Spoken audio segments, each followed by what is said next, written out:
Shabbat Shalom, everyone, on this special day. It's appointment for Yahuwah. He's asked that we join him.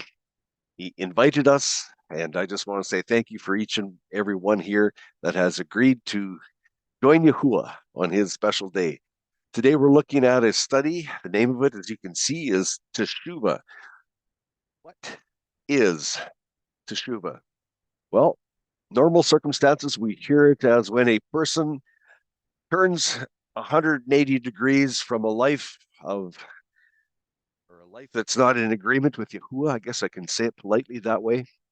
And they turn around 180 degrees and they turn back to Yahusha, their creator.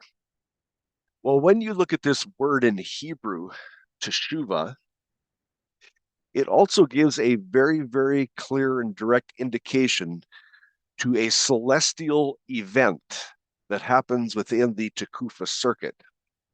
It's very specifically indicating one very specific day, the 360th day to be exact of that circuit.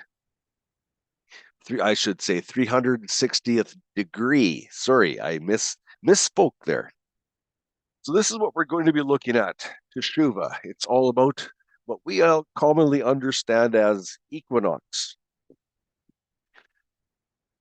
Yahuwah's shadow pillar for appointment timing. Why pillar? Why shadow?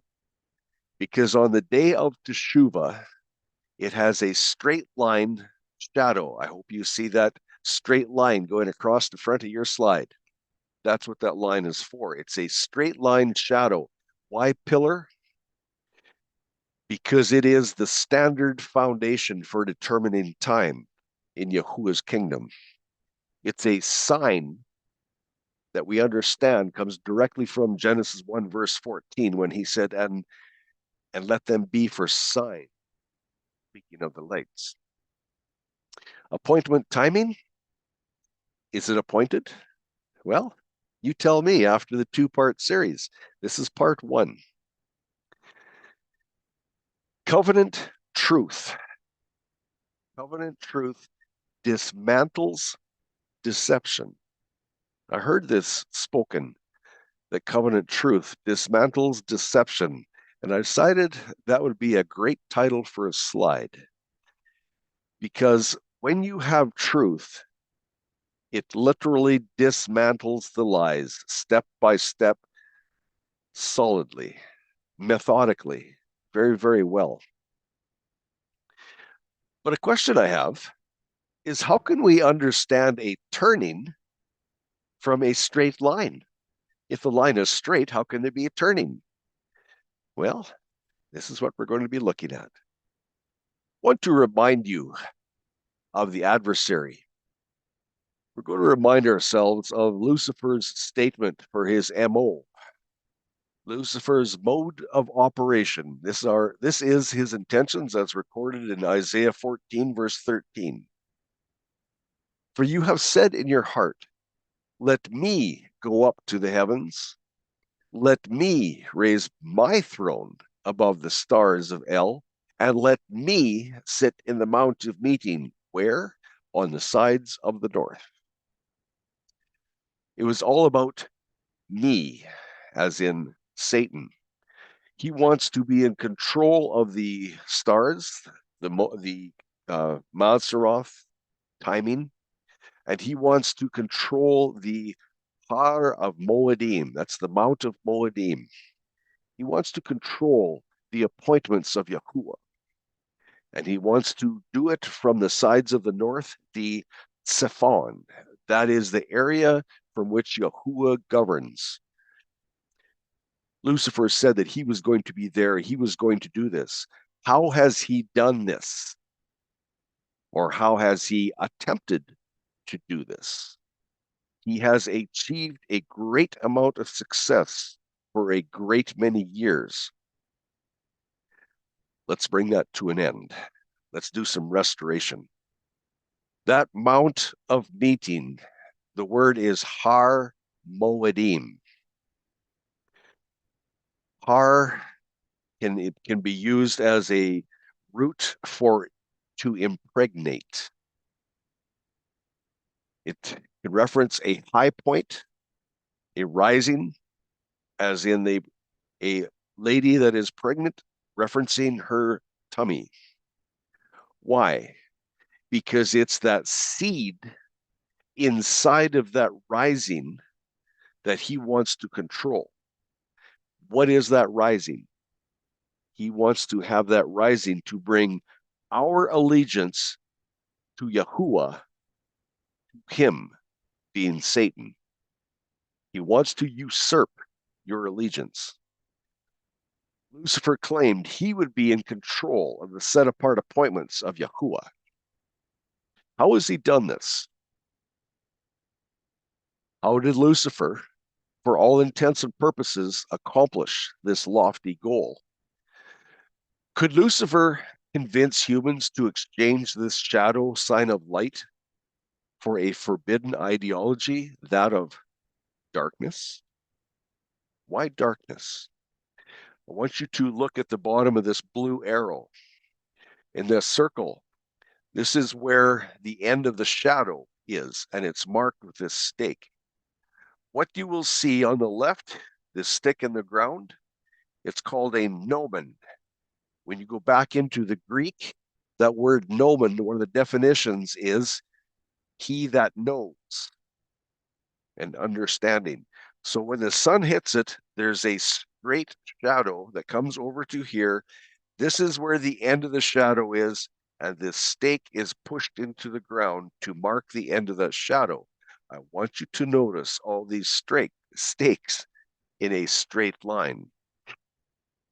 This is where the shadow has progressed throughout the day, throughout the light season, to be exact. Why darkness? Forbidden ideology of darkness. Will the latest eclipse indicate that the moon brings darkness wherever it intersects the context of Moedim timing?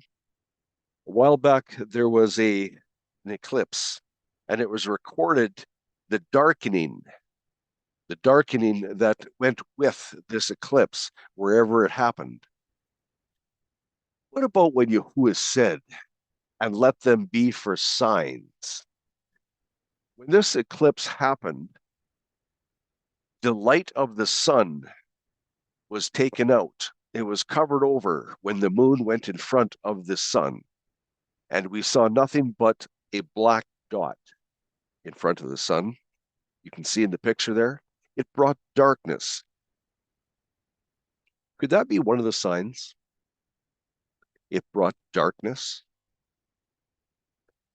Why are we bantered into using a falsified ideology of darkness to determine their gods Moedim? Falsified ideology of darkness. We are told that the moon has its own light, which it does not. It is a reflector of light at best. It reflects the light of the sun. It is an entity of darkness when it's used to determine Yahuwah's appointments. Am I removing the sun as something that, removing the moon as something that Yahuwah created, something glory, filled with his glory? No, we're only positioning the moon according to Yahuwah's word in what he intended it to do. And it is not to determine the feasts of Yahuwah. Did Yahuwah share his Moedim with the moon god? Leviticus 23:1. And Yahuwah spoke unto Mosheh, saying, verse 2, speak unto the children of Yasharal, and say unto them, the appointed seasons of Yahuwah, which ye shall proclaim to be set apart convocations, even these are my appointed times. My appointed times.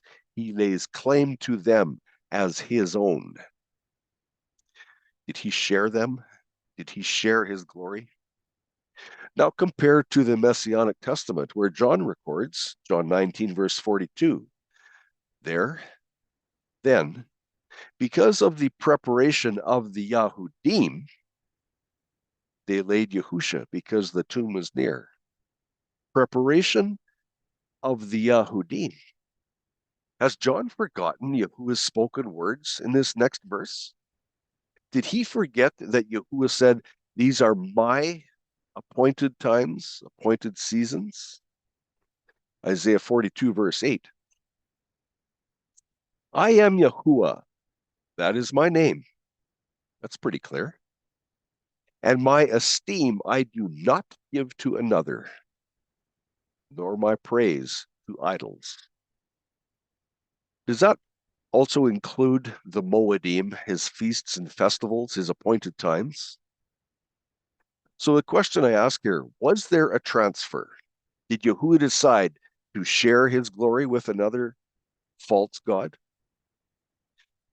The honor, glory, and esteem of Yahusha is that he came and died for us on preparation of the Passover. Yahusha, knowing of his inevitable crucifixion, this being understood from the very first word of Scripture, Bereshit, this glorious moed, as written by John, has been shared and attributed to the Yahudim. I hope you notice the question mark there. Was this a choice of Yahuwah to share his glory with the moon god? Was it? And what about with the people that worship according to the moon?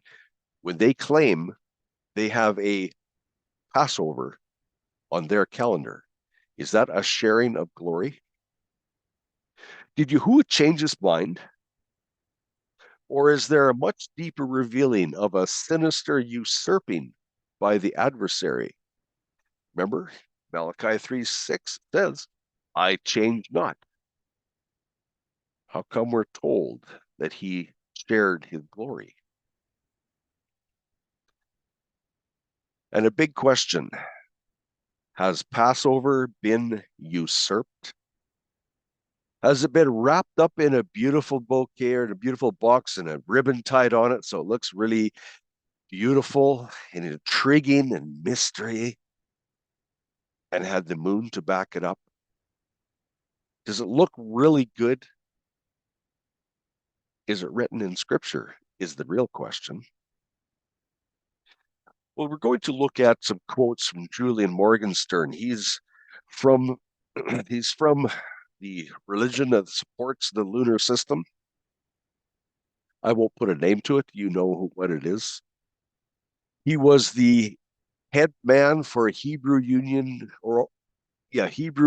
College in Ohio a great many years ago.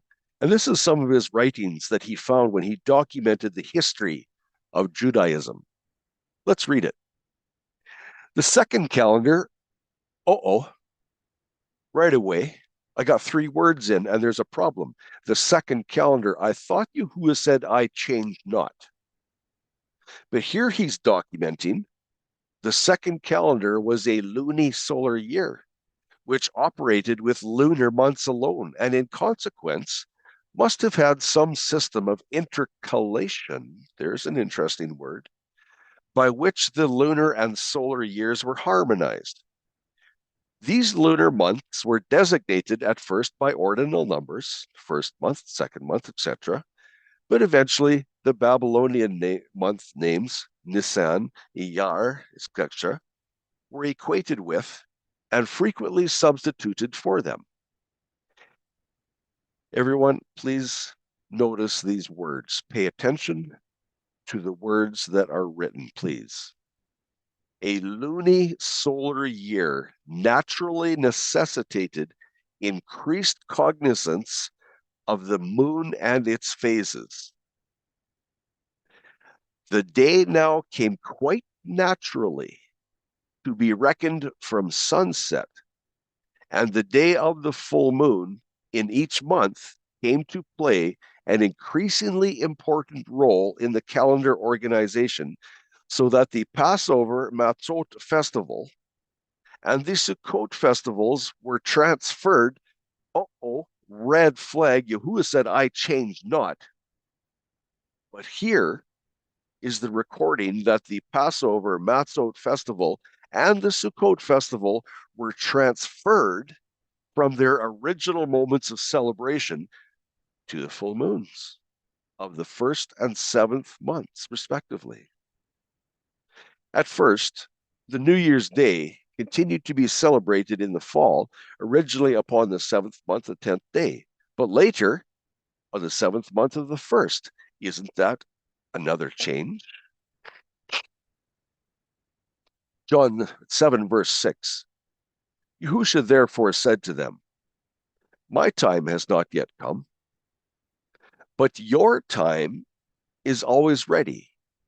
Now, if you go into this chapter and you look at it, the context is most specifically timing, and the context in calendar, the timing of your calendar. Your time, when he's speaking to his brothers, they were encouraging him, you want to be somebody, you go up to this festival. He said, your time, your calendar timing, it's always ready. Well, if you look at that word ready, it's G9022 in the Greek, and the word is ethemos. What's the definition? It's adjustable. You think it's possible that Yahushua, who knows the past and the forward, you think he knew what they had done to that calendar? Do you think he read about it? Do you think he understood about it, what they had done with that lunar calendar that he claimed that he was witnessing against? Or was he just guessing? No, he's telling them, your calendar, your lunar-based system of worship is adjustable. You need something changed? It's a designer belief. You do what you want with it. It's always ready. So we have some instruction in the scripture, Psalms 90, verse 12. It says, teach us to number our days. There's more to it. That's just the first part. With the previous thoughts from the past slides under our belt, all those changes, let's continue to examine what scripture underscores for Yahuwah's method to determine the first cycle of the first month. Then we can count to Abib 14, which is Passover. Excuse me. Teach us to number our days. Does this numbering concept also apply to months? What actually is Abib? Is it the name of a month or not? Yahuwah told Mosheh in Exodus 13, verse 4, you can see it's pointing to Abib here, Exodus 13, verse 4, that the Hebrew nation was departing Mitzrayim in the month Abib. I'm asking a question. Was Abib the name of the month? Or was Yahuwah detailing the visual characteristics of this first month for future generations' identification purposes? Was there visual identification abilities with this name? Did you notice it's green? Did Yahuwah speak about this month elsewhere to Moshe?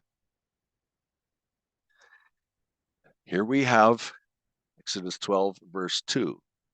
And it has the word Chodesh here, as in month.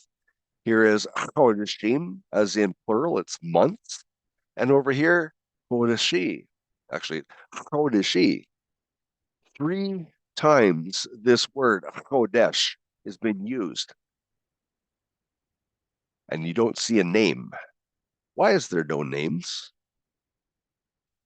Months, mentioned 3 times, and no names. Yet Yahuwah applied a number, Rashon, as in the first, to the first one. He said to Moshe, this is the first month for you. So what then, briefly, is Abib? Well, let's look at Gesenius Hebrew Chaldee lexicon. You have over here, here's the letters, Abib. You understand in English as Abib. Look over here on the right, an ear of corn. What type of a visual do we get? A green ear. The ears were, or sorry, the barley was in the ear. That means there was a greening effect. It was not ripened, it was greening. When it gets ripened, it's brown. The ears were developed. Coming down here, the month of green ears. Again, the greening effect. Continuing on. Abib is not a proper name, but a time when the general Palestine area was greening. Context and application, very, very important. Note in Exodus 12:2, Yahuwah didn't mention to Moshe a month name. Moshe was trained in the calendar of the covenant from Mitzrayim. There he learned the shadow of Teshuva was assigned the duty to number the months and days. Coming back to Teshuva, or the equinox as we understand it, we're going to be unwrapping the understanding of Teshuva. Well, it's about time. Little play on words there. Yahuwah's signal. He said he was going to send us signs.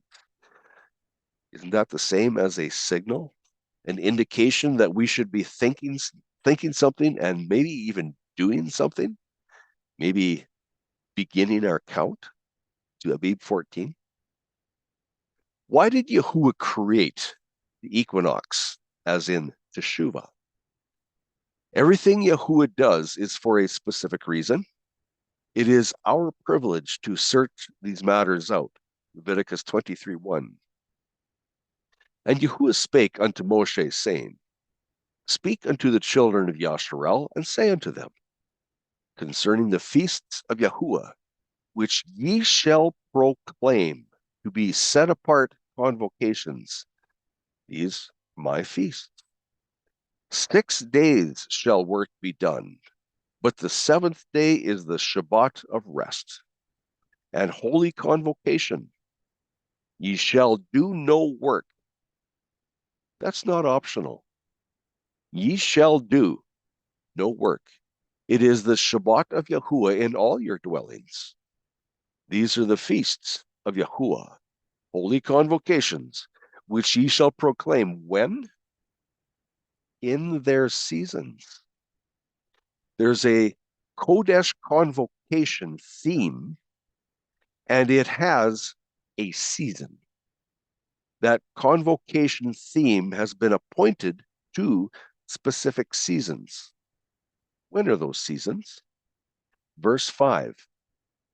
In the 14th of the first month between the evenings is Yahuwah's Passover. Number 6.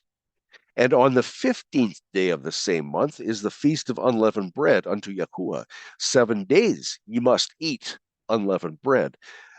Didn't we just read in a historic quote where the Matzot, the Passover and the Matzot festival was brought together?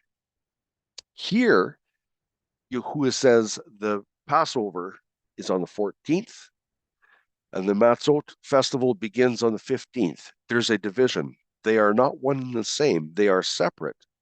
They each have a season.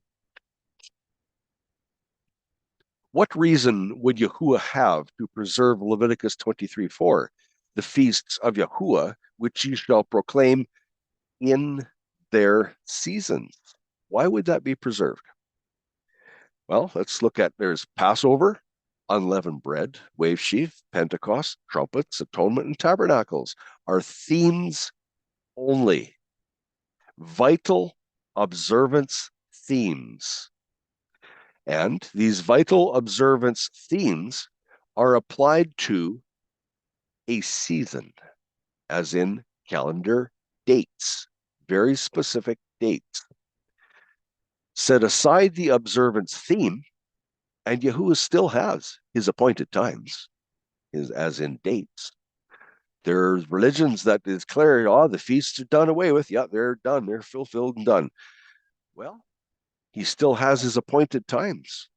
So even if the feasts were accomplished and fulfilled, there would still be appointed dates which we should be there. However, the feasts have not all been fulfilled. In fact, not one of them has been completely filled 100%. And those appointed times, we are required to be there. We are on an invitation basis, but it's also a requirement. They are precisely defined time frames within a highly specific calendar. Highly specific. Yahuwah's appointed times do not have a trajectory akin to the flight of a butterfly on a gusty day. And I'm referencing lunar reckoning. If you've ever been outside and well, maybe you're a kid like I was and you used to collect butterflies, and these butterflies would be bouncing around, bouncing across the lawn, bouncing across the flowers. There was no rhyme or reason to their flight trajectory. The lunar system is much the same way. Yahuwah's precision is far and beyond human comprehension. I don't think I can say it any better than that. He has a precision that we just cannot understand. A military sniper may use 15 plus years to nail a target 2 miles away. Every lesson learned in that time is incorporated into the calculations. Yet, that accuracy is like child's play to our Elohim. When Yahuwah specifies a certain date and month, be certain he has supplied the ammunition, if you will, to ascertain that exact time frame. You have been armed. The sword is in your hands. It's in the form of a book, and I hope it's beside you today at all times. But the question is, what will you do with it? Will you find another book that has savory words? Oh, I can't find much of calendar in the Bible, so I'm going to look at, how about these books out here? It outlines calendar absolutely just perfectly. Bing, bing, bing. It's all there. Real easy to follow in another book. Problem is, it has no alignment with Scripture, none whatsoever. Let me suggest, I think you'd be better off to study the calendar in Yahuwah's word, where he designed it, so that we could be on his appointed times, not that of the adversary. A season, as in a calendar date for an observance theme. Exodus 13, verse 6. 7 days thou shalt eat unleavened bread. That's the theme. And in the seventh day, there's a date. The seventh day shall be a feast. That's the theme to Yahuwah. That's how you observe it. Verse 7, unleavened bread, there's the theme, shall be eaten 7 days. There's your timed seasonal dates. And there shall no leavened bread, that's the theme, be seen with thee, neither shall there be leaven seen with thee in all thy quarters. And thou shalt show thy son when? In that date, saying, this is done, because of that which Yahuwah did unto me when I came forth out of Egypt, or Mitzrayim. When I came forth, there's a date attached.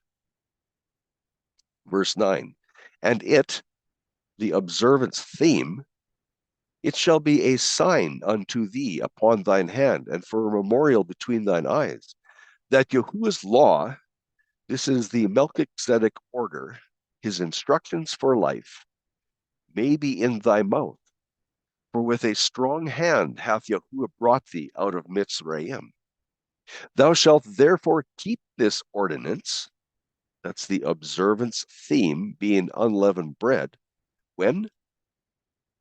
In his season. From Shoneh to Shoneh. not just year to year, from Shanae to Shanae. That is identifying an extremely highly specific type of circuit, a year, governed by the Teshuva. You'll find that in the blood ratified covenant calendar dates. Shanae is the eternally formatted 360-degree design that contains and reveals eternity integrally built within itself. This study on Shanae is going to be coming up in the future, and you will see there that once you understand the base fundamental characteristics of Shanae, it can be understood easily as eternity. That's coming up in the future. This ordinance, in his season, we see here, statute 2708, very interesting number, 2708. I want you to see this statute is a feminine noun. What relation, or why would I be mentioning this? Does it matter? Does it matter if it was a male noun or a feminine noun?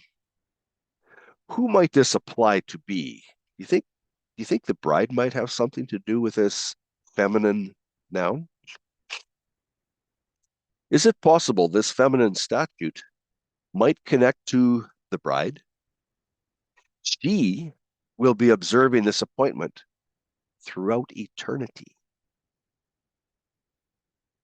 Then we look at the word moed, or moed, however you want to pronounce it, moed. It is a masculine noun, masculine. And then we have the word her, referencing the feminine noun.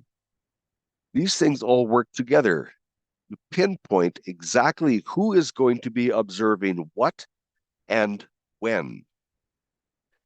His. What about that? What specific identity is being referenced here?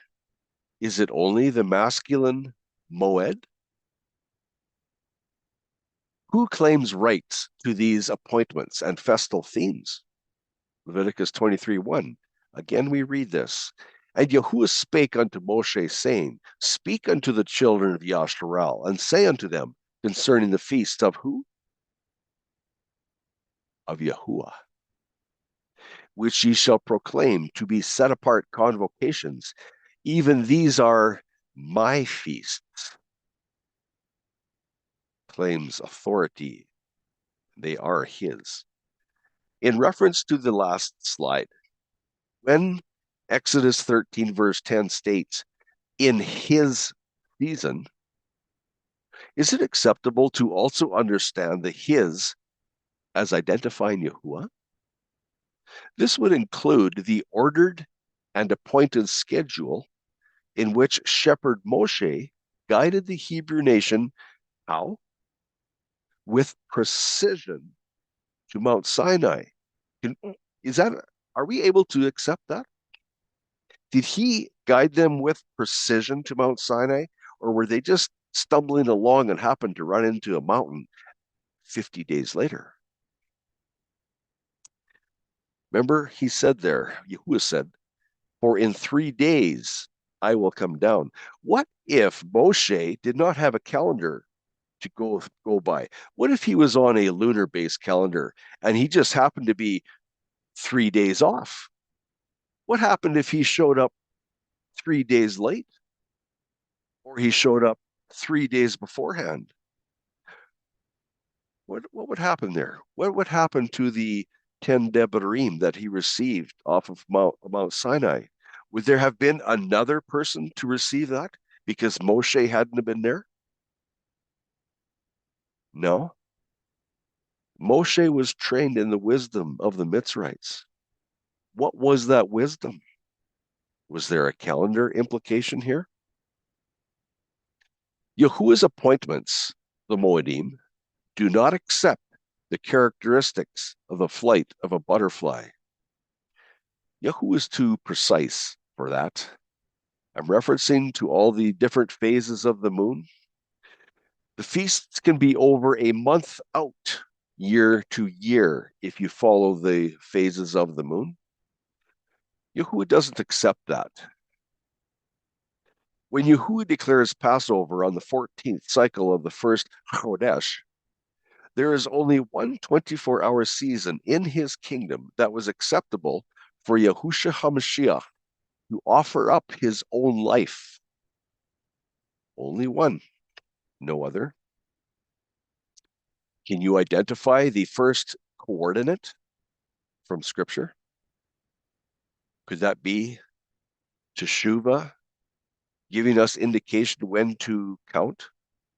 Teach us to number our days. Why doesn't it say, have a look at that sliver moon, or have a look at that conjunction, or have a look at the full moon? No. It says, teach us to number our days and bring our hearts unto wisdom, is the full verse. What wisdom would that be? Right there.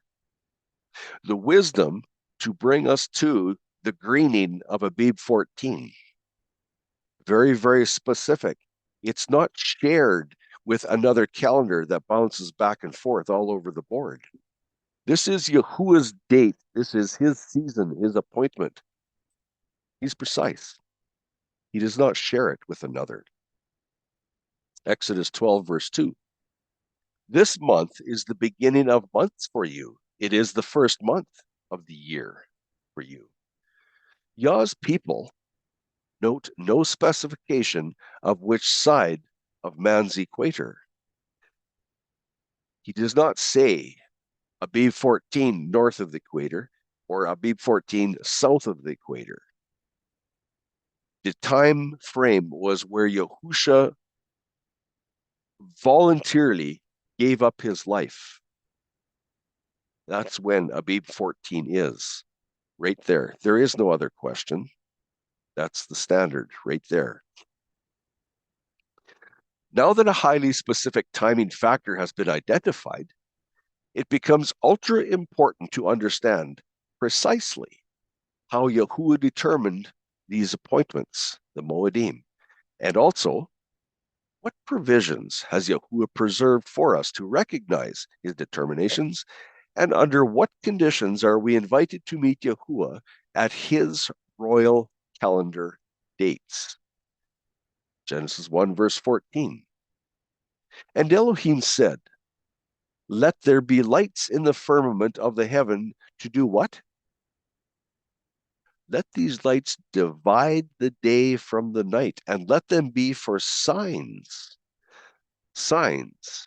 When you drive somewhere and you're going down the road and you come to an intersection, do you look for a sign and indication of which direction to go? Instruction. And let these lights be for instruction. Can I say it that way? And for seasons, and for days, and for years. Years. That's the word Shane. So there's going to be lights that are going to give signs in specific seasons on a specific day for a specific type of year. Am I allowed to think of this verse that way? Or am I stretching it? Just thinking. What light sign did Yahuwah establish at creation that regulates all gauged time? Remember, this sign would have been seeded from Zion. Seeded from Zion. On earth as it is in heaven. Isn't that the instruction that was given to Mosheh when he went to build the tabernacle? The pattern was from Zion. The instructions were given to Mosheh as that pattern out of Zion. It was a seeded pattern. The evidence is written in Genesis 1, verses 1 to 5, about this sign that was seeded from Zion. Where do we read about Yahuwah's perimeters of a Shane? Shane being the word year. Only it's not just any year, and most emphatically, it's not a lunar year. Based on the very definitions of Shanae, it's an absolute impossibility that it's a lunar year. In fact, there's not even a biblical, scriptural Hebrew word for a lunar year. It doesn't exist. Lunar months, absolutely, but not a lunar year. So when you come to this word Shanae, it's imperative to understand the definitions and how they apply. That's coming up in the next study, but for right now, just understand it's a highly specific year. So we will briefly mention Tufa here and continue on to Teshuva. Tufa, as we learned in the past studies, is the solar circuit. So let's read the verses, Exodus 34, verse 22. And perform the festival of weeks for yourself, of the first fruits of the wheat harvest, and the festival of ingathering when? At the turn of the year. That word is Tekufa. At the turn of the year. 1 Samuel 1 verse 20. And it came to be at the turn of days, there's the word Tekufa, that Hannah conceived and bore a son and called his name Shemuel, because I have asked Yahuwah for him. Now this Tekufa is a little bit different. It's the cycle of pregnancy, the term of pregnancy. This cycle is a little bit different, but it's the same word. It denotes a specific cycle. 2 Chronicles 24, verse 23. And it came to be at the turn of the year, Tekufa, that the army of Aram came up against him. And they came into Yehuda and Jerusalem and destroyed all the rulers of the people from among the people and sent their spoil to the sovereign of Damascus. Turn of the year, Tekufa. Psalms 19, verse 6. Its rising is from one end of the heavens, and its circuit, that's given to us from the word Tekufa. Its circuit to the other end, and naught is hidden from its heat. So we have just read the three places where the term Tekufa is used in the scriptures in terms of yearly timing. Three times the translation has been given to us with a turning concept attached that we can apply to Shanae, apply to yearly timing. The other time it was applied to the term of pregnancy.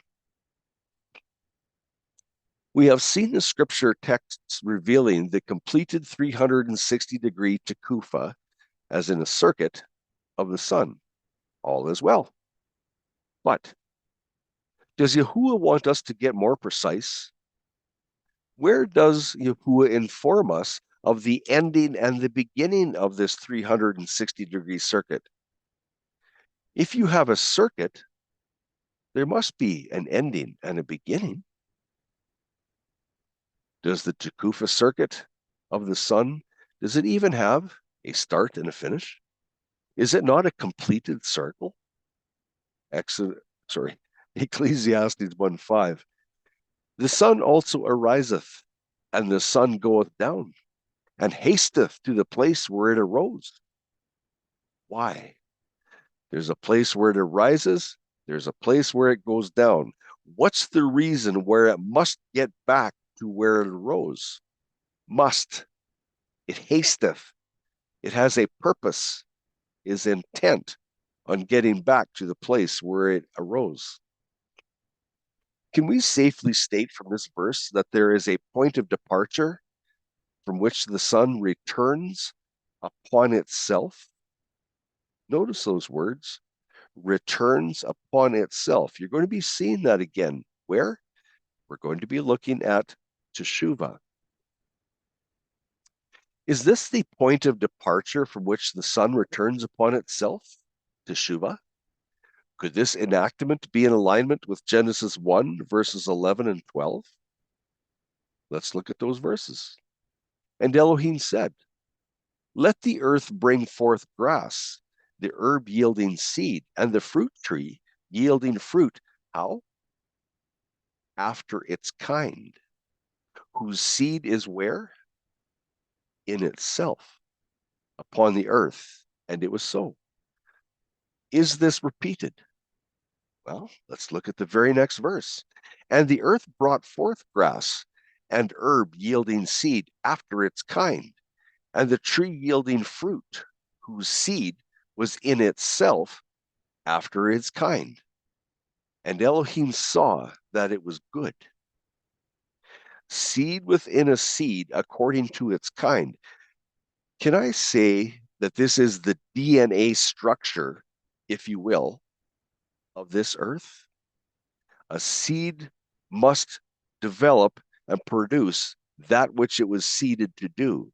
In other words, I don't plant a peach tree and get a banana. It doesn't work that way. I plant a peach tree and I get peaches. Seed within a seed, according to its kind. Does that apply to time? Or am I just going off on a tree? Or maybe grass? How does this apply to time? Would it have anything to do with the name Shanae? We will see that the sun hurried back to the point of departure to complete the circuit, enabling the seed within itself to manifest the duplication, that's Shanae, and the definition is do a second time process. Can we see that? That sun had to get back to where it departed from so that it could repeat its production of the next circuit. Seed within a seed according to its own kind. The sun then sets forth to forge another circuit with a mirror-like quality. This is described as do a second time. That's the definition of Shanae. What happens when you have a circuit? Instead of 360 days, it's only 354. And it does not complete its own circuit, but it tries to reproduce another time. And that circuit is not fulfilled. It's not completed. It doesn't return back to its starting point. Is that Shanae? Or is that rogue? Something that does not reproduce after its own kind? Just a thought. Question. If the sun did not complete its circuit, could it then fulfill the definition of Shanae? Do a second time, do twice? Suddenly, it becomes extremely important to understand exactly where and how Yahuwah determined that point of departure. We must understand where the beginning and the ending is. Do you think Moshe knew that when he raised the tabernacle on the last day of the year, of the first year in the wilderness? Sorry, I said that wrong. When he raised the wilderness tabernacle after the last day of the year, what would happen if he raised the wilderness tabernacle maybe 10 days early? Maybe he didn't understand when the last day of the year was. Maybe he rose the tabernacle just a little bit early, and it didn't matter if it was out of alignment with the plan of salvation written in the Matzah roll. Would that have been okay? No. Yahuwah was very specific. Moshe, raise that tabernacle on the first day of the second year. That's what Moshe did. It was specific down to the point of knowing one day. When is that final day? A Teshuva characteristic of the sun. This is spoken here. The word is shemesh. That's your word for the sun. Reading this verse, Ecclesiastes 1:5. The sun also rises, and the sun sets and hurries back to the place where it arose. That is specific. The place where it arose. where the circuit began. Very, very specific. Where is this point of departure? And what sign tells us? Would Yahuwah put us in a round room, tell us to go sit in a corner? Absolutely not. That's rubbish. If he told us that there is a beginning of the month, that we are to count to Abib 14, I'm quite sure he gave us an understanding of how to find that first day. How would we know that first day? We'd have to know the final day of the previous year. Since the Tufa, that's the circuit, is a celestial event, would it be acceptable to search for a celestial characteristic lighting Yahuwah's perimeter for us to recognize? Does that make any sense? Genesis 1, verse 14. And Elohim said, let lights come to be in the expanse of the heaven to separate the day from the night, and let them be for signs at appointed times, and for days, and for years. Now I want to go on a bit of a bunny trail here, and let lights come to be. That does not mean that the sun and the moon were created here. There is no word bara to create on the cycle number 4, or the 4th day of the week in creation. This is not creation of the lights. This is a commissioning, a purpose given to the lights that already were created in verse 1. This is giving them their official design of what they were intended to do. Let's read it again. Let lights come to be in the expanse of the heavens to separate. There's the commission. 2 lights. You are to separate the day from the night. This is your duty, 2 lights. And let them be for signs.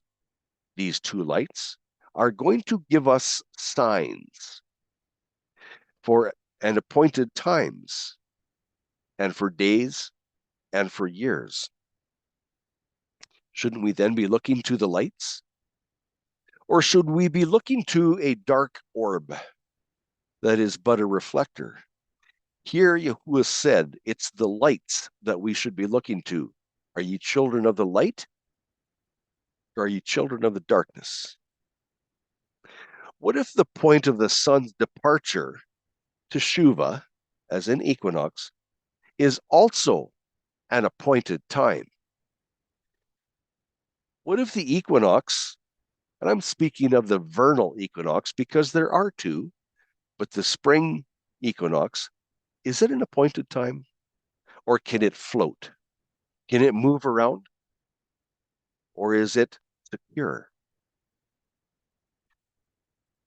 Not a Kodesh festival date, but a light sign appointed to positively identify the final cycle of 360 degrees. Could we understand that? It's appointed, the day of Teshuva, the equinox. Verse 14 again. And Elohim said, let lights, and let them, 2 lights, that's what he created. That's what scripture says, not 3.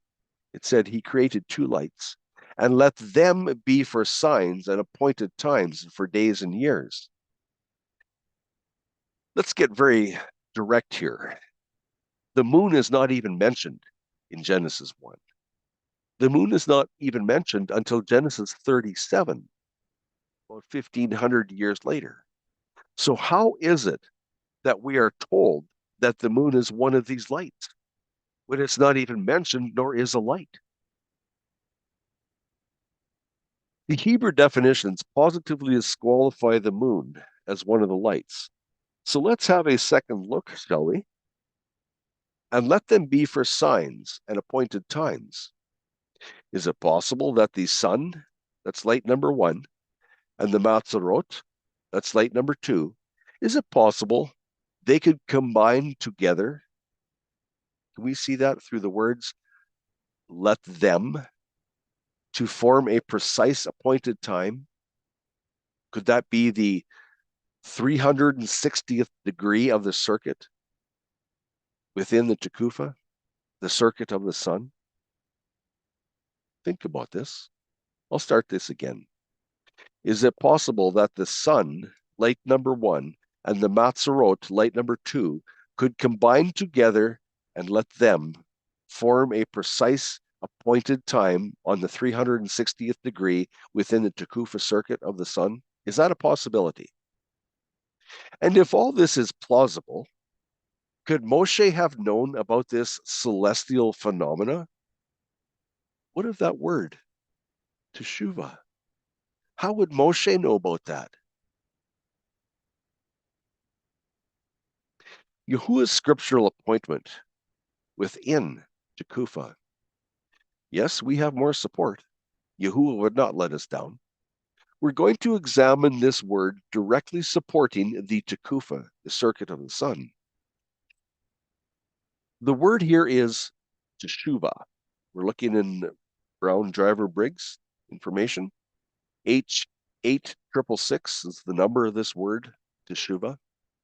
A reoccurrence, an answer, a return. Now there's a good one, a return. What about 1B? Completion of a year, return of a year. That's got to be pretty important right there. At the return, as in a construct, answer and reply. For a celestial identity to Teshuva, this means to travel in one direction for a time and then make a full 180-degree change of direction, returning to the original location. So we're going to look here. We're going to use the logo that we have for Covenant Calendar because this represents a 360-degree year. And I want you to see here, this is Yahuwah's Teshuva, or the equinox, the shadow. This gray line here is the marker of the vernal equinox, as we understand in English terms. And I hope we're going to be seeing a lot of that, so I hope you recognize that. The beige outside ring, which is coming, represents other calendars. Will it Teshuva, as in return to the original 360th degree from which it departed? I want you to look at this red bracket here. This other calendar, this beige ring, did it return to this day of Teshuva? Did it? What about this space? Isn't this short? This ring, representing counterfeit calendars, did not return, as in the word shuv, which means to return. It did not return to the original point of departure. The Zadok and Enoch's 364-day calendars and the lunar 354-day calendar, they have been weighed in the scales and are found to be deficient, as in imperfect. 99% efficiency exposes the 1% that Satan cannot accomplish. He has not been given that a privilege to be able to accomplish that. He can come close. He can feign truth, which is counterfeit, but he cannot duplicate truth. Yahuwah Elohim alone in the Thumim, which is perfection, did not create calendar voids nor overlaps. Perfection, that is Yahuwah, demands 100% and nothing less. Question: did Yaakov know this? When you read James 1 verse 17, did he understand about this shadow? Yaakov 1 verse 17, no shadow of turning. I want you to understand here, the top right, this no shadow of turning. The turning word comes from the Greek trope. G51 verse 50, or 51:57. Let's read it. Every good gift and every perfect gift is from above, coming down from the Father of lights, with whom there is no change. Those are pretty strong words. Nor shadow of turning. This is referencing the shadow of equinox, Teshuva, the one specific day that starts the year, or I should say, sorry, that ends the year. Nor shadow of turning. Why? Turning. This word trope identifies the time when the celestial identities complete their circuit. No shadow of turning. Yaakov, who was on the lunar calendar with his family before when Yahusha was crucified, now, many years later, identifies the fact of calendar, the truth. Yahuwah does not change. Right here, no change. He identifies that.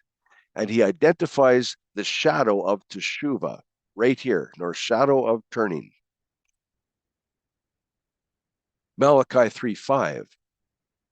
And I shall draw near to you for right ruling, and I shall be a swift witness against the practicers of witchcraft and against adulterers and against to them that swear to falsehood.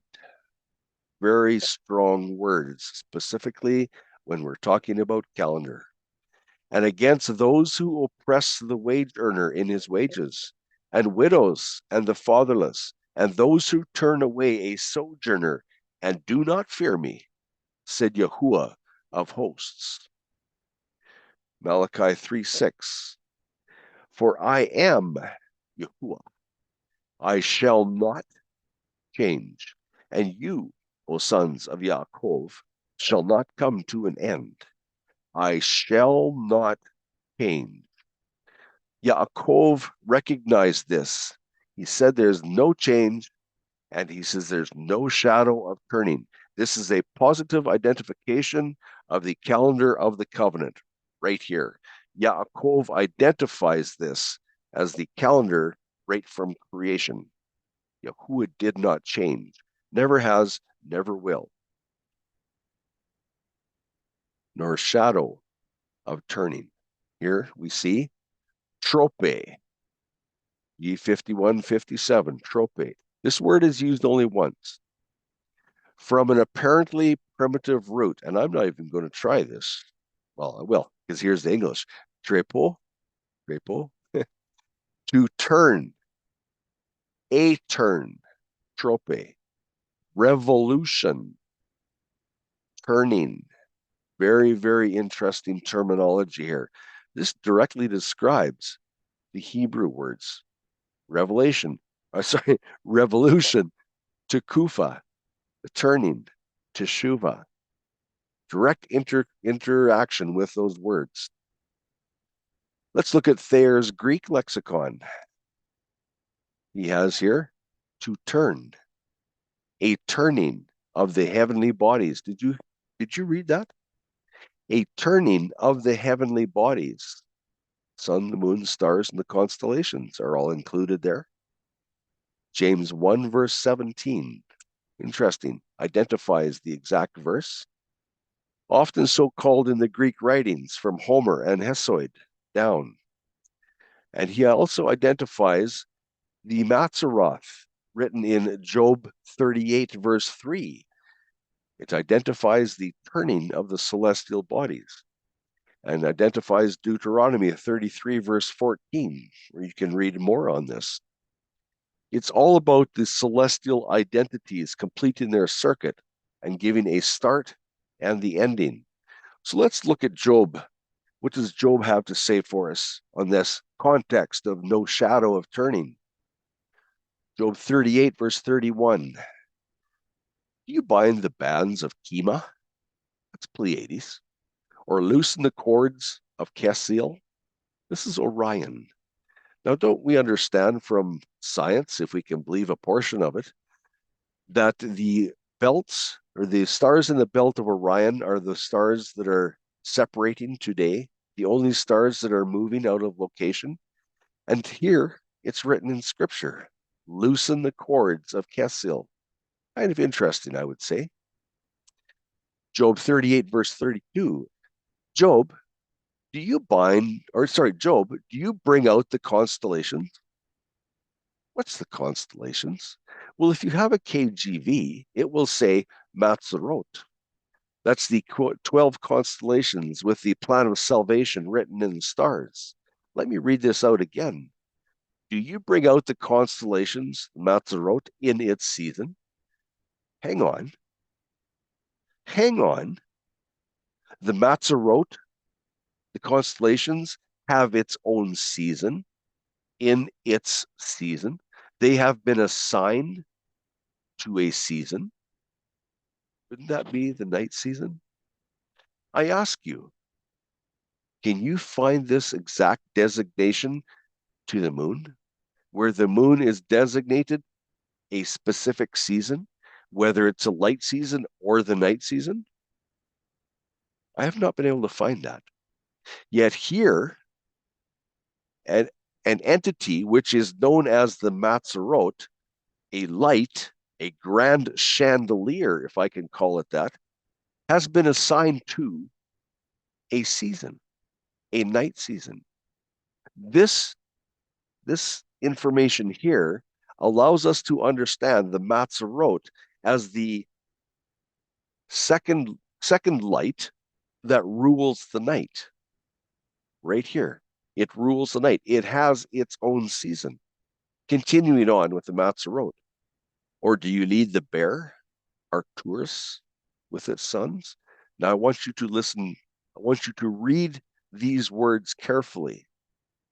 Job, do you know the laws of the heavens, Job? Do you? Or do you set their rule over the earth? Job, do you have that ability to set their rule over the earth? What rule is that? This is the laws of the heavens. It incorporates the sun and the Matzerot, the constellations, in the area that the sun traverses through in a circuit. They work together as two lights to give light onto this earth. Yes, physical light too, but the much more important, spiritual light. These are the two lights that control the earth. Their rule over the earth. This is Yahuwah's granddaddy time clock, or stopwatch, if you will. Everything on this earth is gauged by the sun's circuit in the Matzerot. Jeremiah 33:20. Thus said Yahuwah, if you could break my covenant with the day and my covenant with the night, so that there be not day and night when? In their season. And it continues. What happens when we have been given the covenant of the night, which follows the day, and it's been reversed? And we're told that the covenant of the night comes first and the day follows. Isn't that confusion? Well, that's the traditions that we have been taught. So what about this constellation being controlling of the earth and the sun controlling the earth through the constellations and the signs? Did Moshe understand about the turning of the celestial bodies? Where would he have learned from that? It is this Abib, the time of greening, the point of springtime, that's in the Teshuva, in the equinox, when Yahuwah reminded Moshe. This wasn't the first time Moshe heard this. He was given a reminder from Yahuwah. It was indeed the first month of the year. Moshe was trained in the wisdom of Mitzrayim with Pharaoh's intention that Moshe would one day rule Mitzrayim. His education as to be the future Pharaoh was second to none. His training, his education was the absolute best that the land had to offer. Why is that important? Acts 7, verse 22. And Mosheh was learned in all the wisdom of the Egyptians and was mighty in words and in deeds. Hang on. What do you mean, wisdom of the Egyptians? I thought they were all about sin. Wasn't that what I was taught? The Egyptians had wisdom? Really? Wisdom? I have always been taught that the Egyptians were all about paganism and full of sin. What was it in Mitzrayim that Yahuwah intentionally had Moshe preserved on the Nile and raised to be a get my tongue working here, raised Moshe to be a future Pharaoh? Why was that? What was in Egypt that Moshe had to know to extract the Hebrew nation out of Mitzrayim many years later? Is it possible that the Egyptians were doing something righteous and Yahuwah purposely had Moshe trained in their type of commerce to later lead Yasharel in those exact same principles? Is this possible? Yahuwah does things different than how we think. Are we paying attention? Yahuwah ensured that Moshe grew up and was highly trained, understanding clearly that the Great Pyramid of Giza and the Sphinx were both designed with astounding accuracy to demarcate the exact day of Teshuva. We will look at Yahuwah speaking with Moshe later in this study. Exact. Accuracy is paramount in Yahuwah's eyes. I want you to see where this little green marker is on the bird's eye view of the pyramid. You're looking on the top of a pyramid as if you're flying in a drone. And you're flying around here and you look, oh, there's a double side. See this line down the middle? The Pyramid of Giza actually has 8 sides, not 4. There's a little bit of a different angle on these sides here. Very interesting fact about them. The Great Pyramid was purposely designed to clearly demarcate the 24-hour cycles immediately prior to the cycle of Teshuva and the cycles of New Year Day following the Teshuva. So it marked out the days before, the days of Teshuva, and the days after with precision. There was a huge importance that was emphasized on this guideline for Mitzrayim's commerce. It's how they operated. Did they worship by the moon? Yes, they worshiped by the moon, absolutely. But their national commerce depended on the Tufa circuit, on the day of Teshuva, the 360-degree circuit. This is what Moshe was trained in. Yahuwah had Moshe specifically there to understand this principle. Why? So he could herd sheep? I don't think so. Moshe's wisdom from Mitzrayim, Acts 7, verse 22. The design of the pyramids can accurately calculate the equinoxes and solstices because the movements of the Matzerot and the sun are perfect, untouched by any man, including pagans. I want you to look on the upper left.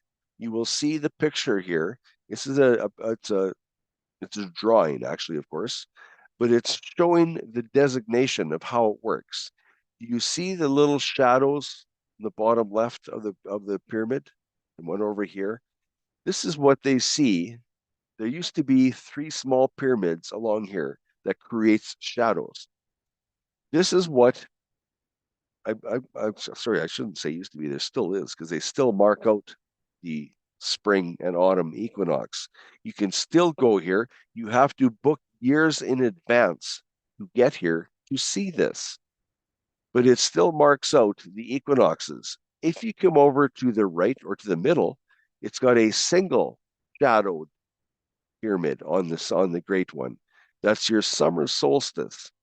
When you come down to the bottom left hand, it has three shadows here. This is the time of the winter solstice. This is December 21. This is the wisdom, or I should say, this is a portion of the wisdom that Moshe was trained in Mitzrayim. What about the Sphinx? What about this knowledge treasury of Mitzrayim? I want you to understand that years ago, the Sphinx had ears. They are gone now because they are eroded away. But the Sphinx, which contains the four symbols as a representation, directing our attention towards Yahuwah, that's the ox, the lion, the eagle, and a human. These four figures are used on the Sphinx. And ultra importantly, the Sphinx was designed so that when positioned at the tail, like if a person is standing at the tail, on the day of Teshuva, that's the equinox, the sun arises in perfect alignment directly above the two ears on the head. Those two ears are not there anymore because they are eroded away. But in the past, they would come up directly between the two ears. This is nothing less than another marvel of construction in Mitzrayim. The precision of the Great Pyramid of Giza and the Sphinx absolutely astounds archaeologists today. In Exodus 12:2, Yahuwah said to Moshe, "This month shall be unto you the beginning of months, and you shall look at the moon so you can understand it." No, that's not what is written. There is no reference here to a moon phase of any kind. That was not needed because it has nothing to do with the timing of the first month of the year or any other of the months in accordance with the festivals of Yahuwah. Yahuwah simply said to Moshe, "This month shall be unto you the beginning of months. It shall be the first month of the year to you." Moshe took about a billionth of a second and thought to himself, "Yes, I understand the day of Teshuva, the equinox is past. Yeah, okay, this is fine. I understand Yahuwah." Moshe was trained in the 360 cycle Shoneh year in Mitzrayim. 360-day year? Yes, there is documentation, extreme clear documentation that at that time there was 360 days in the year. I'll leave it at that for right now. He, Moshe, immediately knew Yahuwah was referencing the shadow of Teshuva, or the equinox, that had finalized the previous year and initiated New Year Day on the cycle after the shadow. The cycle after was New Year's Day. The shadow of Teshuva, that's the day of equinox, had just occurred, and Yahuwah identified and authorized this official timing to Moshe. Moshe, you're on. You have a duty. You are going to be extracting the Hebrew nation out of Mitzrayim according to the timing, the calendar that this Teshuvah authenticates. You're on, Moshe.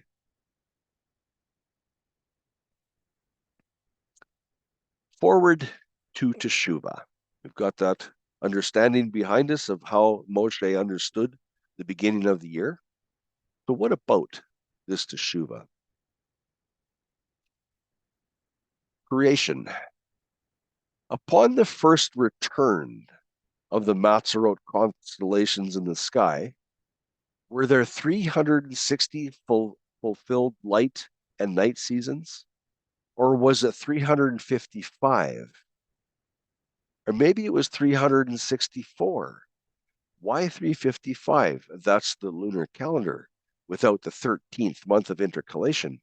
Why 364? That's the calendar of the Dead Sea Scrolls, which includes Enoch, Zadok, and Essenes, and all the variations of it.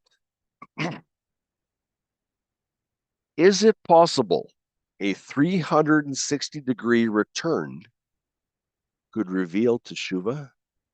What's so important about 360 degrees?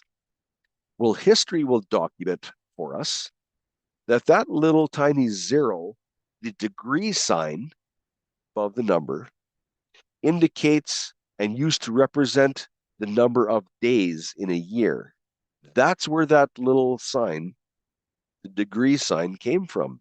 It pertained to the days of the year.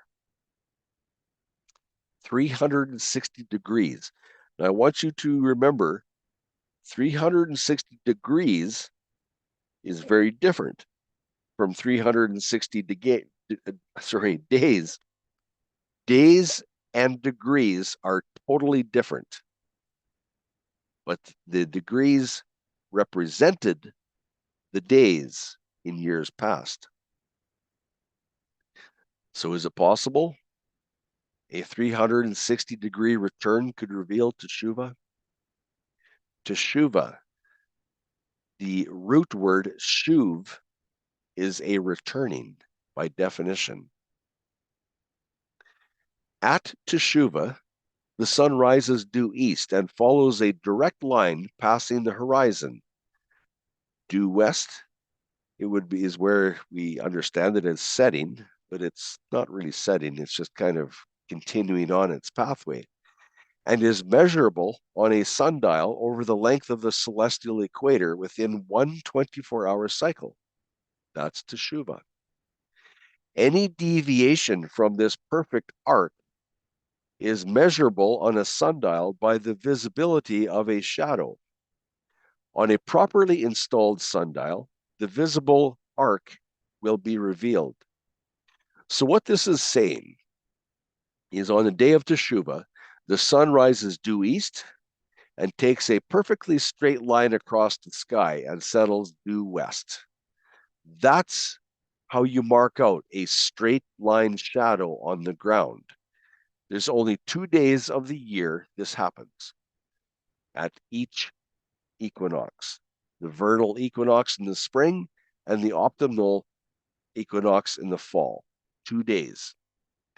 Yahuwah said it's the equinox or the Teshuva in the springtime, the time of the greening, Mosheh. That is the important one. That is the day that finalizes the past year and initiates at dawn the next New Year day. The shadow of Teshuva consists of 4 basic entities.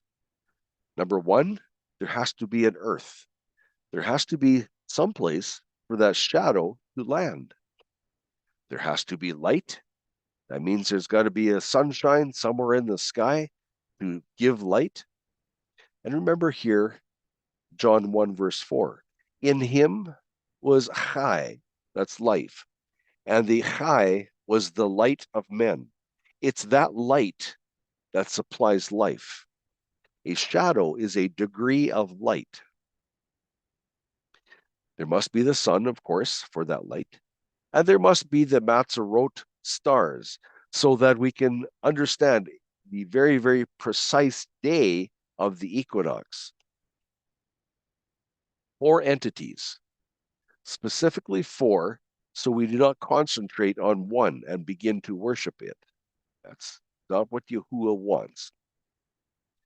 This combination of celestial identities enables a visible sign necessary for man to determine Yahuwah's worship Moedim, or the feasts, as designated in the scriptures of Yahuwah.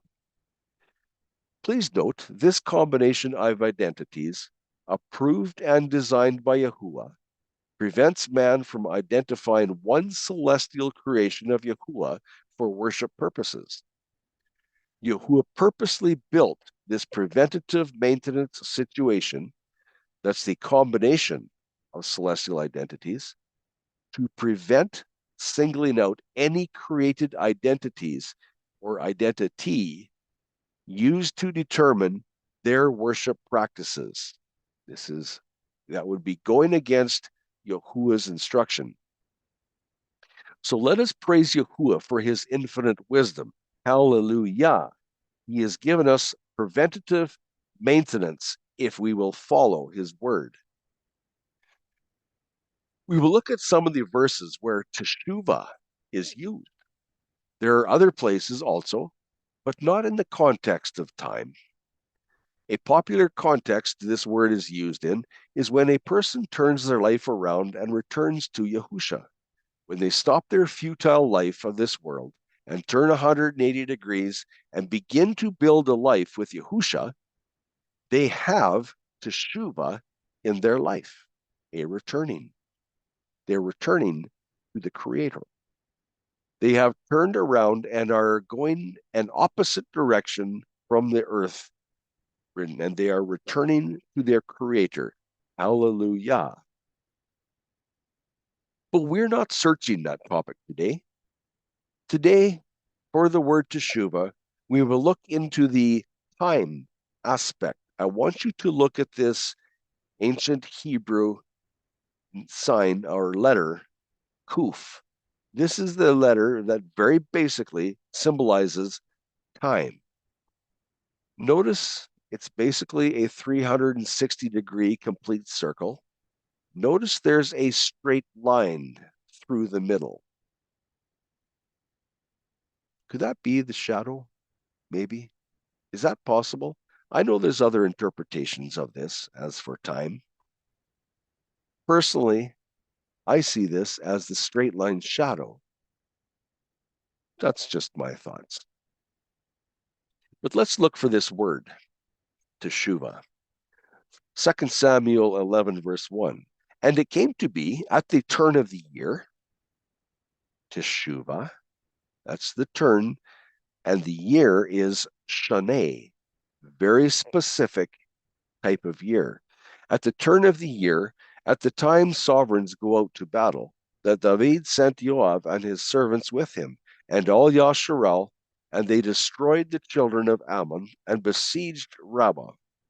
But David remained at Jerusalem. 1 Kings 20, verse 22.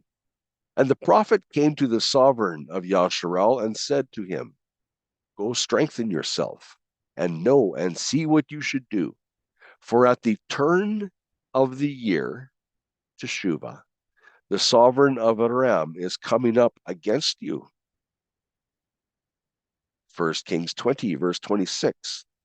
And it came to be at the turn of the year, Teshuva and Shaneh, that Ben-Hadad mustered the Arameans and went up to Aphek to fight against Yasharal, the turn of the year.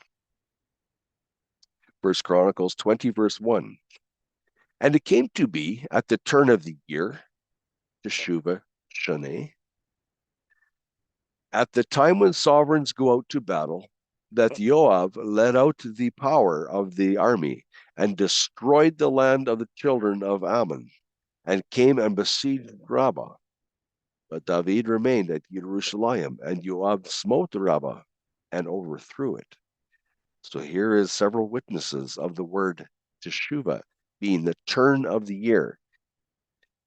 2 Chronicles 36:10. And at the turn of the year, Teshuva, sovereign Nebuchadnezzar sent and brought him to Babel with the valuable utensils from the house of Yahuwah, and made Sidkiyahu, Jehoiakim's brother, sovereign over Yehuda and Jerusalem. You may have noticed the blue highlighted words above. Why? Well, let's look once more at the verse below containing the word Tekufa, which was only lightly touched upon earlier. 2 Chronicles 24, verse 23. And it came to be at the turn of the year, there's revolution, what we get from Tekufa, that the army of Aram came up against him, and they came into Yehuda and Jerusalem, and destroyed all the rulers of the people from among the people, and sent all their spoil, to the sovereign of Darmesek, revolution, or Tufa, and Teshuva. Well, let's look at the lexicon from W.H. Barker. It's a Hebrew lexicon, page 220, and the root is shin beit. It's explained here. Shuv is what we hear often, how this is transliterated to us in English. Turn, turn back, turn away, and return. Come down to the underline down here. Teshuva, a return or answer. Yes, I know that looks like an F, but this is Old English. This is from 1776, hence the different spelling. Ecclesiastes 1:5. What about this return concept? Note the word teshuva seen above, the yellow underline. When considering time, there is a celestial point at which the Shemesh, the sun, purposely returns to inhabit, even if but briefly. It hurries back to the place where it arose. Twice per Shana, the Shemesh returns within its Tufa circuit to trace a straight line path, that's in the Teshuva, the day of Teshuva, along the celestial equator. This brief equinox time frame produces the straight line shadow sign traceable on the ground. That sign is referencing Genesis 1:14.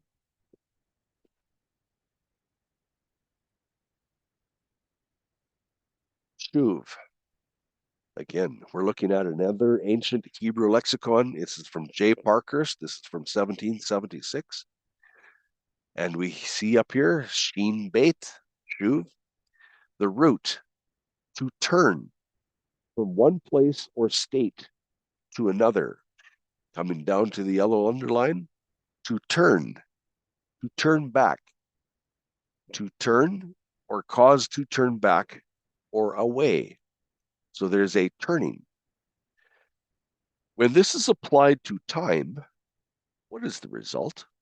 Let's read Ecclesiastes 1:5 before looking at more definitions of this root. Here it is again. We need to remind ourselves of this. Ecclesiastes 1:5. The sun also rises and the sun sets. And it does what? It hurries back to the place where it arose. Why does it hurry back? What is the purpose that it's recorded that it must hurry back? Is there a reason to fulfill the circuit?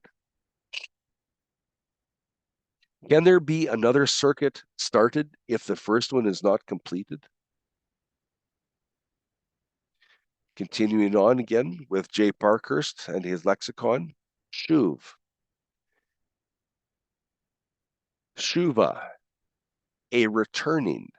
This is the shuv root, a returning. Teshuva, return. Teshuva hashaneh, right here.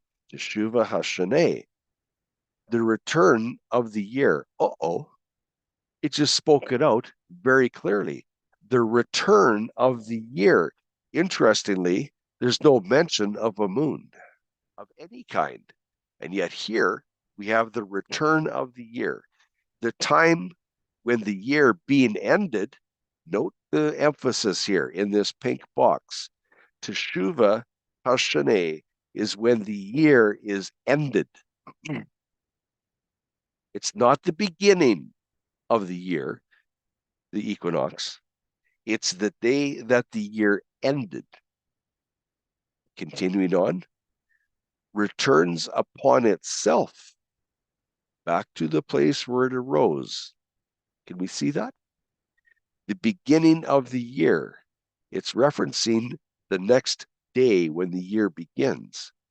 And this is according to Exodus 12, verse 2. Didn't we just read about this with Mosheh? Mosheh, this is the beginning of months to you. It's referenced right here. And chapter 13, verse 4, was in the month of Abib. Very, very clear. No mistaking. It references scripture. So I ask you, was this Zion's time seeded onto this earth in Genesis 1:1? Would this accomplish the seed according to its kind? It would return upon itself so that it could reseed itself and grow another seed, if you will. Seeding and harvest. Seed within a seed, according to its kind. Unless it completed its circuit 360 degrees, it couldn't start another year and complete this seed within a seed, according to its kind. Very specific terminology here, everyone. Just a minute, I'll be right back.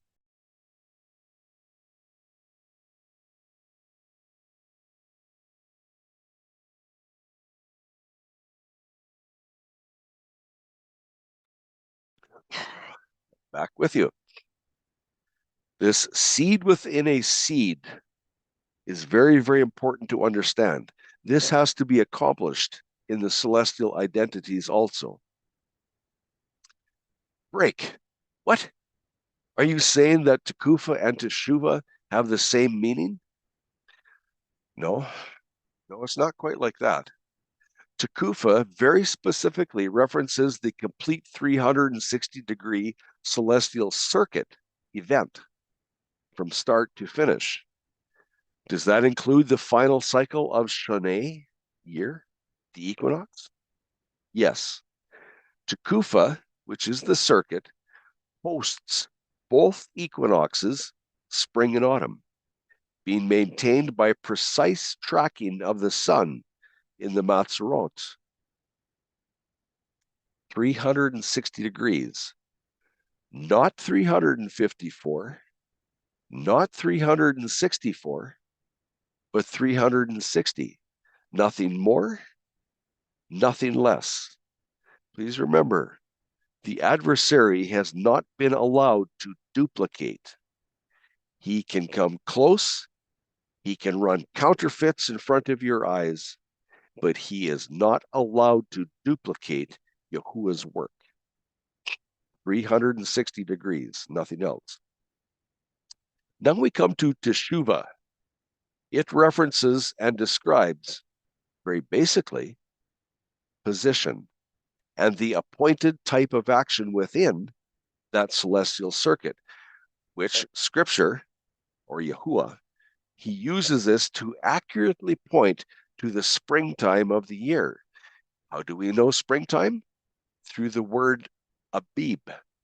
It's a description of the type of action that is happening in that first month of the year. It's the time of greening, when plants are reinvigorating life and they have green shoots, green leaves. It's the time of greening. This is the exact same time of the straight line shadow of Teshuva, which is the final cycle of each year that is witnessed in the scripture. Tekufa is the completed 360-degree circuit of the sun, completed 360 degrees. It is only in 360 degrees that you can find pi, which is man's understanding of eternity, because that number, which is divided into itself, 22/7, comes to, they've gone to trillions of numbers on supercomputers without repeating, and it does not stop. The decimal points continue. So when you understand this 360 degrees, you can understand it as that which houses eternity. Does that surprise you? It shouldn't. What has happened is Yahuwah created this earth and position this earth into his eternity. Why eternity? It's his eternity. It's where he lives. And because it's his eternity, this is 360 degrees. It supports eternity. That cannot be said for 354 days, as in the lunar calendar. That cannot be said for the Dead Sea Scrolls requiring 364 days, no more and no less. That does not support eternity.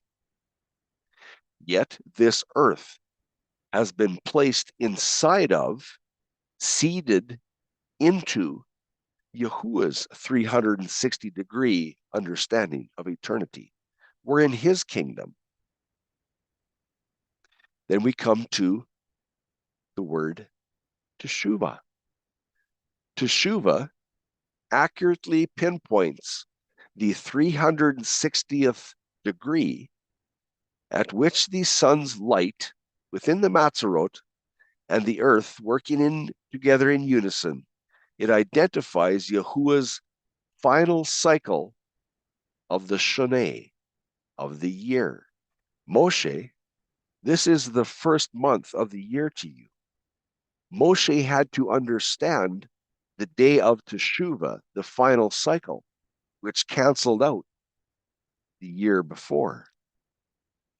This is a description of the day of Teshuva, or the shadow of Teshuva, being the vernal equinox. This is where you find Pi. This is where you find eternity. Pi lives in 360 degrees.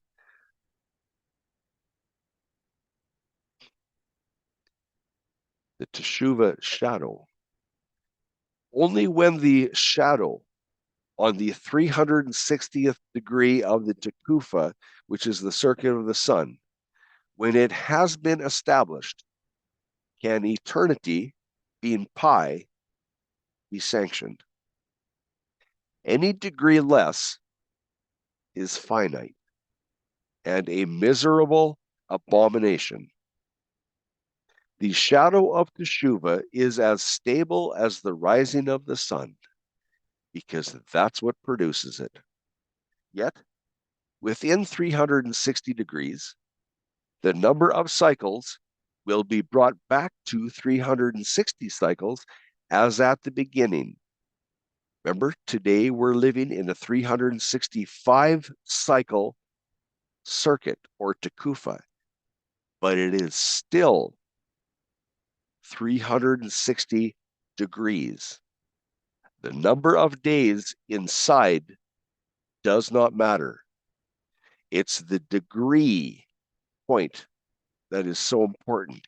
It's the point of 360 degrees that is determined by the Teshuva shadow. So when are we going back to 360 degrees? And 360, sorry, I said that wrong. When are we going back to 360 cycles or days in the year as at the beginning? When and how fast is that going to happen? I'm sorry to tell you, but that has not been given to us. Not yet. Yahuwah did say that he will not do anything, but he will tell his servants. We have yet to find that out, and we are expecting. That's the reason why we are marking the shadow of Teshuva. We want to understand when he's going to give us a sign, when we are going back to 360 cycles in a year. May I add, I think we have been given an indication that there is change coming. That's all I can say at this point. What about this verse? Teach us to number our days and let us bring the heart to wisdom. What if we drop this verse? Yahuwah, we don't need this verse. We would rather look at a moon. Would that bring our heart unto wisdom? Is the moon going to tell us when we're going back to 360 days? No, it's not. The moon will not tell us when the three timelines, the 1260, the 3.5 years, and the 42 months written in Daniel and Revelation, the moon will not tell us when that's going to be fulfilled. Yahuwah gave us this verse very specifically for the bride, because the bride is going to be watching and marking that shadow. The bride wants to know when we are going back to the 360 degree and 360 day calendar, because the bride wants to know how close we are to the end. So this instruction in Psalms 90 verse 12 is for the bride. Teach us to number our days, and let us bring the heart to wisdom. So, where is it that we begin to number our cycles? What is a gnomon? Interesting word, gnomon. I'm glad you asked. Gnomon. If you look at the pictures of a sundial, this is known to us as a gnomon. And here's a different style of a gnomon. It's something that protrudes into the air, basically, that will provide evidence of a shadow. The gnomon is a triangular blade on this sundial over here on the left. Gnomon. It's from ancient Greek. One that knows or examines is the definition. One that knows or examines, and is a part of a sundial that casts a shadow. A gnomon is very, very important. When placing a gnomon into the ground, a shadow from the sun is revealed. On the cycles before and after the Teshuva event, the shadow will be revealed as an arc shape on the ground. We can describe this as an arc like a smile, or an arc like a rainbow, a different and opposite arc. On the cycle of Teshuva, or equinox, the shadow will trace a straight line on the ground. I hope you notice that straight line going across your screen. A straight line. Well, what about the arc?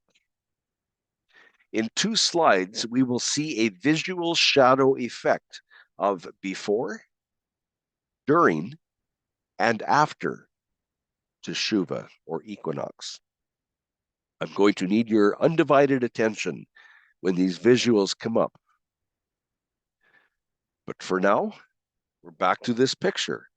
Now you understand gnomon, one that knows or examines. And this down here is the moving shadow on the ground. It moves because the sun moving through the sky is providing this action. So the shadow will go in the opposite direction of the sun. In the morning, it will start in the west up here, and that shadow will travel to the east throughout the day. Travel throughout the east, or to the east. Yet, it's in direct opposite action of the sun.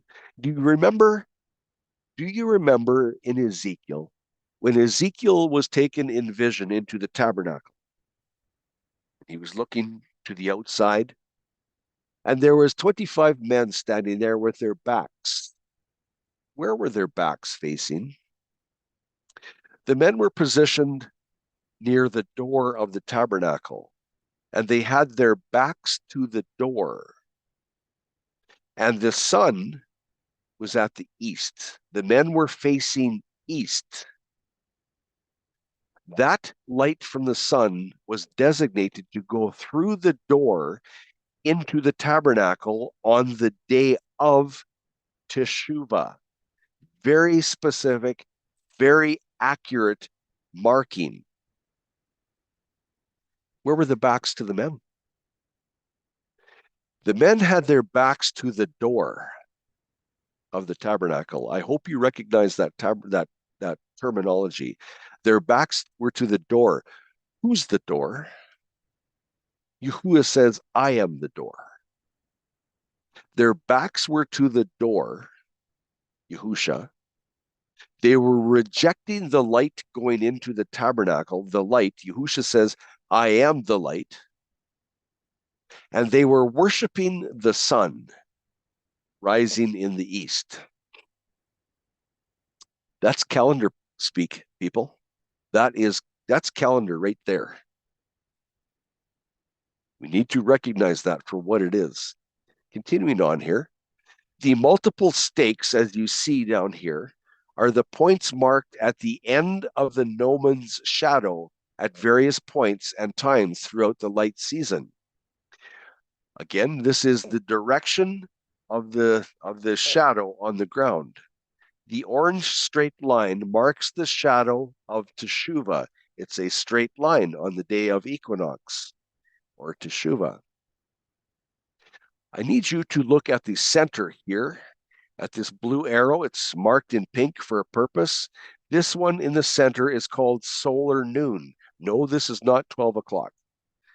This is a very specific time, depending on the location of where you are on this earth, when the sun is at a 90-degree vertical highest point from where you are.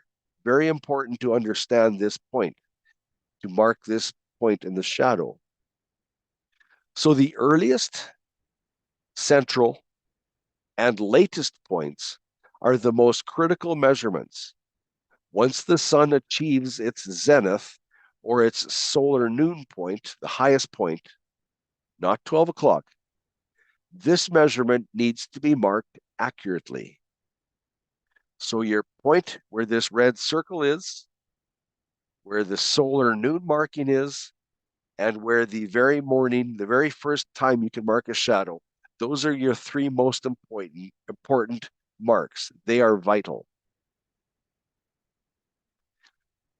Now we're coming to the visual here. I hope you can understand this. Nor shadow of turning, James 1 verse 17. Every good gift and every perfect gift is from above and cometh down from the Father of lights, with whom there is no variableness. What is variableness? Intercalation. There is no intercalation, is what Yaakov is referencing. Neither shadow of turning. He's referencing a type of sundial that gives the shadow. There's no shadow on a specific day of the Teshuva. It's a definite, specific type of sundial. So here we're going to be looking at the Teshuva sign. Genesis 1 verse 14. And I've given you the orientation right here. This is east.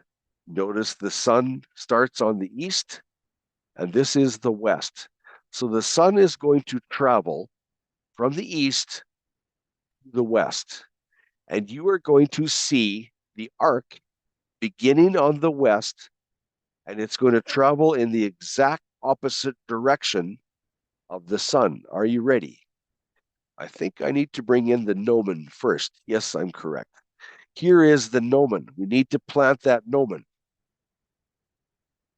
That vertical gnomon is what casts the shadow.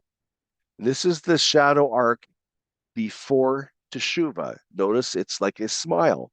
It goes up. I'm going to back this up because I want you to follow the action of the sun. One more time. Are you ready? Here we go. I'm bringing in the gnomon. The sun starts in the east and it goes to the west. This is the shadow arc before Teshuva. Now the next one, we're going to be bringing in the straight line shadow. This is the day of Teshuva. Did you notice that the sun takes a straight line across the sky and the shadow goes in the opposite direction? I'll back this up one more time. Let's look at this shadow going in the opposite direction of the sun. The sun is going to start in the east. Here we go. Straight line shadow going to the west, and the shadow goes to the east in opposite action, yet a straight line. This happens 2 times in the year, springtime and autumn. Now we're going to look at the arc on the day after the day of Teshuva. This is the day after. Did you notice the arc? It's now like a rainbow shape. It's the opposite of a smile. I'm going to back this up one more time because I want you to trace out this arc. Now that you've seen it, you know what's going to happen. Here we go. There's the arc. Opposite direction of the sunshine. I hope you can understand this black line above is the smile shape. There's the straight line shadow, the pink straight line, and the bottom black arc is the rainbow style. I say the rainbow because of the shape. That's your shadow arc. So what is so intriguing about this shadow? Well, actually, when you get out and do it yourself, it's a lot of fun to see this happen. And this is something that's happened in the sky, and you can record it on the ground. And to know that this is Yahuwah's sign to you. This is so that you know when your invitation to meet with him is on Abib 14 and so forth, going through the feasts. This regulates his time for you. What's so intriguing about this shadow? Or is it simply a different hue hovering above the grass? Is it time to take a bit closer look? Is attributing such authority to a hue on the ground somewhat preposterous? Here's a Hebrew English lexicon by J. Parkhurst again. We're looking at shadow, sav, to shade. Now, before I get into this, I think Pastor David is going to be speaking, I believe it's today, and he's going to make a comment. Sel, which is a family word to sav, what you see here, sel represents a rib, I believe, that was taken out of Adam to form Eve. Could this sal be one of Yahuwah's ribs taken out of his side to give you guidance? Just a thought, just something I thought was kind of interesting. I would like you to see that talk of Pastor David's. It's quite interesting. But continuing on here, sal, to shade, shadow, overshadow, to overshadow. I'm coming down to the bottom line here, shade, shelter, protection as of a house. Interesting. Protection as of a house. Would this shadow of Teshuva, would it give protection to Yahuwah's house, to the bride that would be living in his house, his kingdom? Is this the feet garment of righteousness that was given to this earth at the very beginning? The calendar, the calendar of the covenant, the righteousness that enveloped this earth. Is this the shadow that governed that? Just thinking outside of the box here. Shadow, Zadi Lamed, is used in many different scenarios. Let's look at some verses, keeping the definitions in our mind. To overshadow is a covering. Could that be a garment? Genesis 1:1. Looking at Genesis 19:8, we see a dual application of a shadow. Genesis 19:8. Now this is application here. Behold, now I have 2 daughters which have not known man. Let me, I pray you, bring them out unto you, and do ye to them as is good in your eyes. Only unto these men do nothing, for For therefore came they under the shadow of my roof. Shadow, protection, as in a house. Shadow, Zadi Lamed. This is the application of this. The monumental importance of this application of a shadow of protection for these righteous beings. Yes, Lot made a physical effort to intentionally protect the heavenly beings under protection of his physical house. Lot had serious problems, no doubt. Yet his spiritual stance understood the top priority of securing their safety from the physical and, highly importantly, the spiritual evil realm that existed. He was doing his best to protect them in the way that he knew how, with his shadow. There were two levels of shadow coverage with Lot's shadow display. Lot's physical house provided a tangible barrier, and his spiritual house also displayed a moral standard sufficient to shadow, as in protection coverage, of the heavenly visitors. Were they dependent on Lot's effort to protect them? No, it was a test on Lot's faith. Next, will Mitzrayim reveal a two-house shadow coverage? What can Isaiah 30 reveal to us? Again, these visuals up here are so that you can see Sadi Lamed, Sav. This is shadow right here. Isaiah 30, verse 2. That walk to go down into Mitzrayim, and have not asked at my mouth, to strengthen themselves in the strength of Pharaoh, and to trust in the shadow of Mitzrayim. They're going to the shadow, the protection of the house of Egypt. Shadow. Here's the authority. Authority of Egypt. Whether that's good or bad, it was still an authority of Mitzrayim. Verse 3. Therefore shall the strength of Pharaoh be your shame, and the trust in the shadow of Mitzrayim your confusion. Shadow, protection, garment of protection. Garment, not of tzadikah, not of righteousness. This is the authority here. Very, very serious authority placed on that word, shadow, sal. The shadow of Mitzrayim, in the shadow of Mitzrayim, your confusion.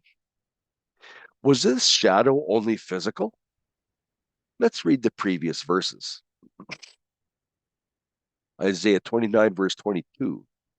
Therefore, thus saith Yahuwah, who redeemed Abraham, concerning the house of Yaakov, or of Jacob, and Jacob shall not now be ashamed, neither shall his face now wax pale. Verse 23. But when he seeth his children, the work of mine hands, in the midst of him, they shall sanctify my name, and sanctify the set apart one of Jacob, and shall fear the name, the Elohim of Yasharel. And they shall, and they also that erred in spirit shall come to understanding, and they that murmured shall learn doctrine. When they depend on the wrong shadow, the wrong covering of authority, it is referenced as erred in spirit. Pretty serious importance placed on this shadow, on the covering. Whose covering of authority is we're speaking about? This shadow of Mitzrayim not only included the physical traps of a heathen atmosphere, but more importantly, it formed a spiritual coverage foundation that was and is not acceptable to Yahuwah. All seen under this word, Tzav, or shadow. So once again, we see a dual application of a shadow, both physical and spiritual. Now let's look at Psalm 17, verse 8, and see if we can find a physical application there. Again, it's enlarged so you can see Sadi Lamed. It's got a bait in front of it to represent in. You see in the English, in the shadow of. Psalm 17, verse 8. Keep me as the apple of the eye. Hide me under the shadow, the tzal, of thy wings. A coverage, a protection of the house, spiritual protection of the house under thy wings. Another dual application. Can the shadow of Yahuwah's wings form a provision as the rafters of Lot's house, where the spiritual aspect created a barrier impenetrable by the weak physical realm? When the spiritual shadow coverage is prioritized, as in relationship, the physical domain will be taken care of. So what takes priority? Shouldn't it be our spiritual shadow? Who is your spiritual Tzal? Mitzrayim or Yahuwah? Psalms 91, verse 1. He that dwelleth in the secret place of the Most High shall abide under the Tzal of the Almighty, under this shadow. Again, the authority placed onto this word, Tzal, shadow, is incredible. To find this secret place, one must come into covenant. A large part of being in covenant is to number our days to bring us unto wisdom. No, it does not say to look to the moon. It is to number our days to bring us unto wisdom. This indicates calendar and moedim. Now, this numbering of our days, for those that understand the conflict between Scripture and the Zadok calendar with 364, if this numbering of our days was gone and we only had the moon to look at, that would not reveal to us the contradiction of the Zadok calendar, the 364-day calendar. That would not be revealed to us. But this verse, Psalms 90, verse 12, teach us to number our days to bring our heart unto wisdom. That's our battle axe. That's our weapon against another counterfeit calendar. Yahuwah has given this to his bride. Number your days. This is the way that you will have the wisdom to discern the counterfeit calendars of the Dead Sea Scrolls. This is end time instruction for us today, everyone. We need to understand this. Continuing on here. Once this is realized, Yahuwah's coverage as a shadow can envelop us. That shadow of tzadikah, or righteousness, includes all protection. Sheet. That's our covering. It appears this seemingly super insignificant low degree of light as a shadow of Teshuva, which is seen on the ground level, has an incredible link to the upper kingdom of Yahuwah, both physical and spiritual. Are we paying attention? Or is this going out the other ear? Let's continue. Sadi Lamed in Ecclesiastes 7, verse 12. For wisdom in its shadow is as the shadow of silver, and the excellence of the knowledge of wisdom will give life to him that has it. Knowledge of wisdom will give life to him that has it. Do you want the shadow, or do you want the moon? Wisdom's shadow, knowledge in righteousness. Silver's shadow equals frequency of righteousness being purposely emitted. Here we see the spiritual shadow, which is the coverage of righteousness to be strived for, in turn, providing life itself or physical sustenance. It seems that word shadow has a lot of importance placed upon it. This coverage of righteousness is only activated through Shema. Oh, yes, we can see that group believes in a shadow. They believe in the shadow, but they operate under that shadow. Do I? Am I going to listen and act accordingly? Or will I just observe and walk away? Will we make that shadow authority ours? Or will we reject it for the adversary who declared that he is going to control the Moedim and our allegiance? Will we shema or will we cringe? Shema. What do you think? Look, that's my addition, but it actually means listen and act accordingly. And because the context here is the shadow on the ground, I added, look, are we going to mark that shadow? Will we listen? And will we act accordingly? Isaiah 25, verse 4. There's that shadow, that Sadi Lamed again.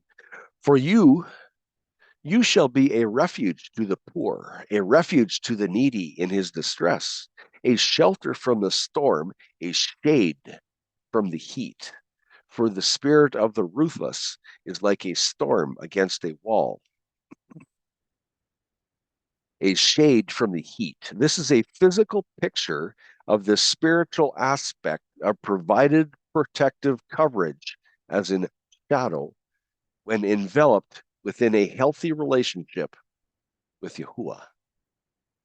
Do you want that salve, that shadow of righteousness to cover you? Please think about this concept very carefully and read it again. A physical picture of the spiritual aspect of provided protective coverage when enveloped within a healthy relationship with Yahuwah. Will you come into covenant with his calendar?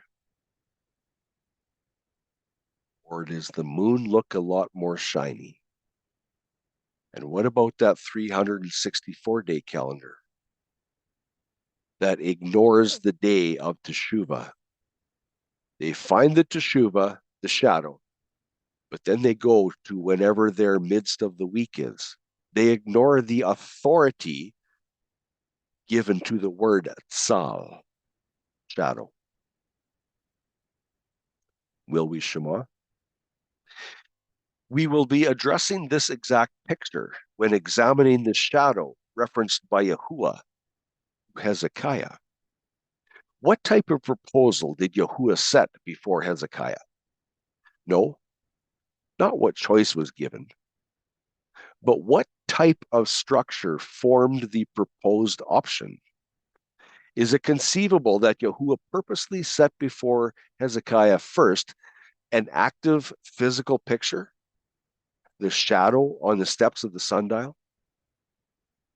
Was this shadow to establish a tangible, visible evidence for Hezekiah to conceptualize what Yahuwah actually intended to do, spiritually and physically? This is a lead-in slide to part 2. Part 2 is just absolutely phenomenal in my estimation. It's absolutely phenomenal. Awesome. I don't know how to express it more. I hope you understand these questions. What choice was given to Hezekiah? what type of structure formed the proposed option? Wasn't it that Tshoua, that shadow? Please note that Hezekiah's previous and future 15 years, Shenaim, are documented as being Shane. That eliminates the moon right there. Hezekiah is attributed as having a good relationship with Yahuwah. See Isaiah 38, verse 3. Is it possible Hezekiah understood the importance of the shadow of Teshuva, the Tshoua of Teshuva? Question. If Hezekiah, in his top form of relationship with Yahuwah, was observing a 364 cycle year, referencing Zadok, why then would Yahuwah award him with 15 Shaneh, which eliminates any possibility of intercalation? Zadok not only intercalates, but does not acknowledge the first 3 cycles of creation and also the days it takes to achieve a 4-cycle start of their year. Equally so, if Hezekiah observed a 354-cycle lunar year with the regular intercalation of a 13th month, why then? Why would Yahuwah award him 15 Shaneh? Shaneh does not accept intercalation. Why would Yahuwah cause such disarray and confusion into either of these non-scriptural calendars by inserting 15 Shaneh? Just another view from the other side. Why would Yahuwah insert confusion into a calendar? He's not the author of confusion. He would not give Hezekiah Shaneh if Hezekiah was on a lunar calendar. There's questions we need to ask ourselves. Instead of moving the shadow back 10 degrees, why was it not proposed to move the moon an equal amount by phases? That also applies to Zadok, for their calendar depends upon the moon as well. Consider their fine print, where this is declared very clearly. They will tell you, oh no, we don't have anything to do with the moon. But read their fine print. Yes, they do have things to do with that moon. Please consider your answers here very carefully. Do your research. Again, is it possible Hezekiah understood the importance of the Tshoua of Teshuva? Tshoua being the shadow. Job 38, verse 32. Do you bring out the constellations in its season, the Matzerot? Or do you lead the bear with its sons? Job. Job, do you know the laws of the heavens? Job, do you set their rule over the earth? The constellations are the area in which the sun's circuit goes. And the day of Teshuva within the constellations is what determines their rule over the earth. That's the gauge, the shadow gauge of timing. Will Yeshayahu illustrate for us more understanding of the protective coverage, Tzal, which fashions a willing person? There it is again, Isaiah 49, verse 2, Tzal. And he made my mouth like a sharp sword. In the shadow of his hand he hid me, and made me a polished shaft. In his quiver he hid me. Tzal, shadow, the covering, the protection of the house. Here he has the protection of the house in Yahuwah's hand, where he was protected. And he made me a polished shaft. That's a weapon. He made me a polished weapon under the authority of the shadow of his house. In his quiver, his arsenal of weaponry, he hid me. All derived under the authority of Tshoua, this shadow. Isaiah records being fashioned into an armament vessel in order to guard Yahuwah's house, which is revealed through the Tshoua, the shadow of his hand, the shadow being the covering of Tzadikah, righteousness, of Yahuwah, which constitutes his kingdom. This is the sheet garment that enveloped that earth as it was made. The garment of righteousness of Tzadikah, this calendar that formed the protection of this earth as it was being spoken into existence. This is the authority of the shadow.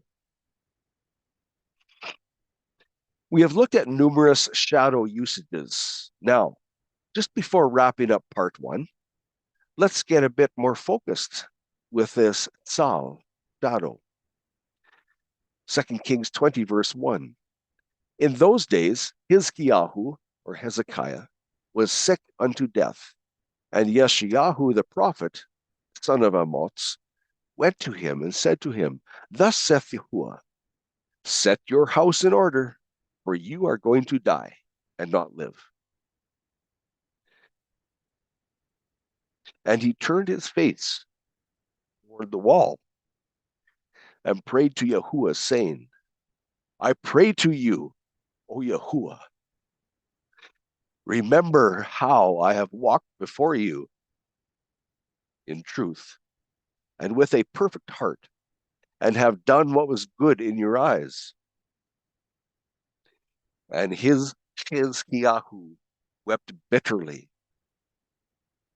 And it came to be, before Yeshayahu had gone out into the middle court, that the word of Yahuwah came to him, saying, Return and say to Hizkiyahu, the leader of my people, Thus saith Yahuwah Elohim of David, your father, I have heard your prayer. I have seen your tears. See, I'm going to heal you.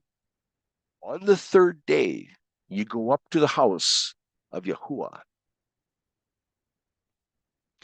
This indicates to you that Hizkiyahu was not on the lunar calendar, because if you read Isaiah 1, Yahuwah's thoughts there recorded in Isaiah 1 says, for the ones that are on that lunar calendar and understanding that it is wrong, he said, I will not hear your prayers.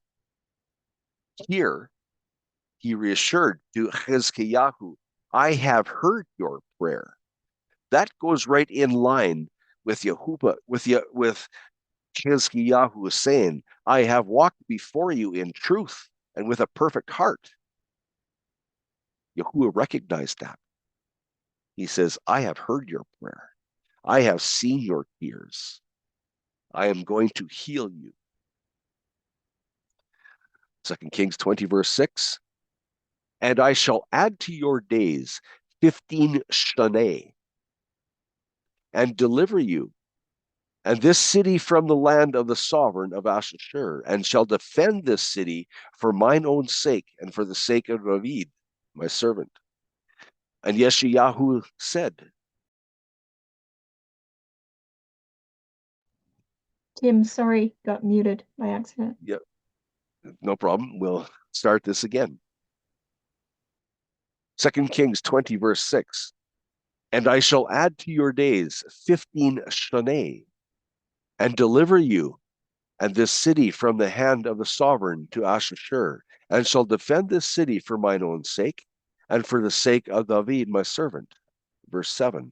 And Yeshayahu said, Take a cake of figs. And they took and laid it on the boil, and he recovered. And Hizkiyahu said to Yeshayahu, What is the sign that Yahuwah does heal me?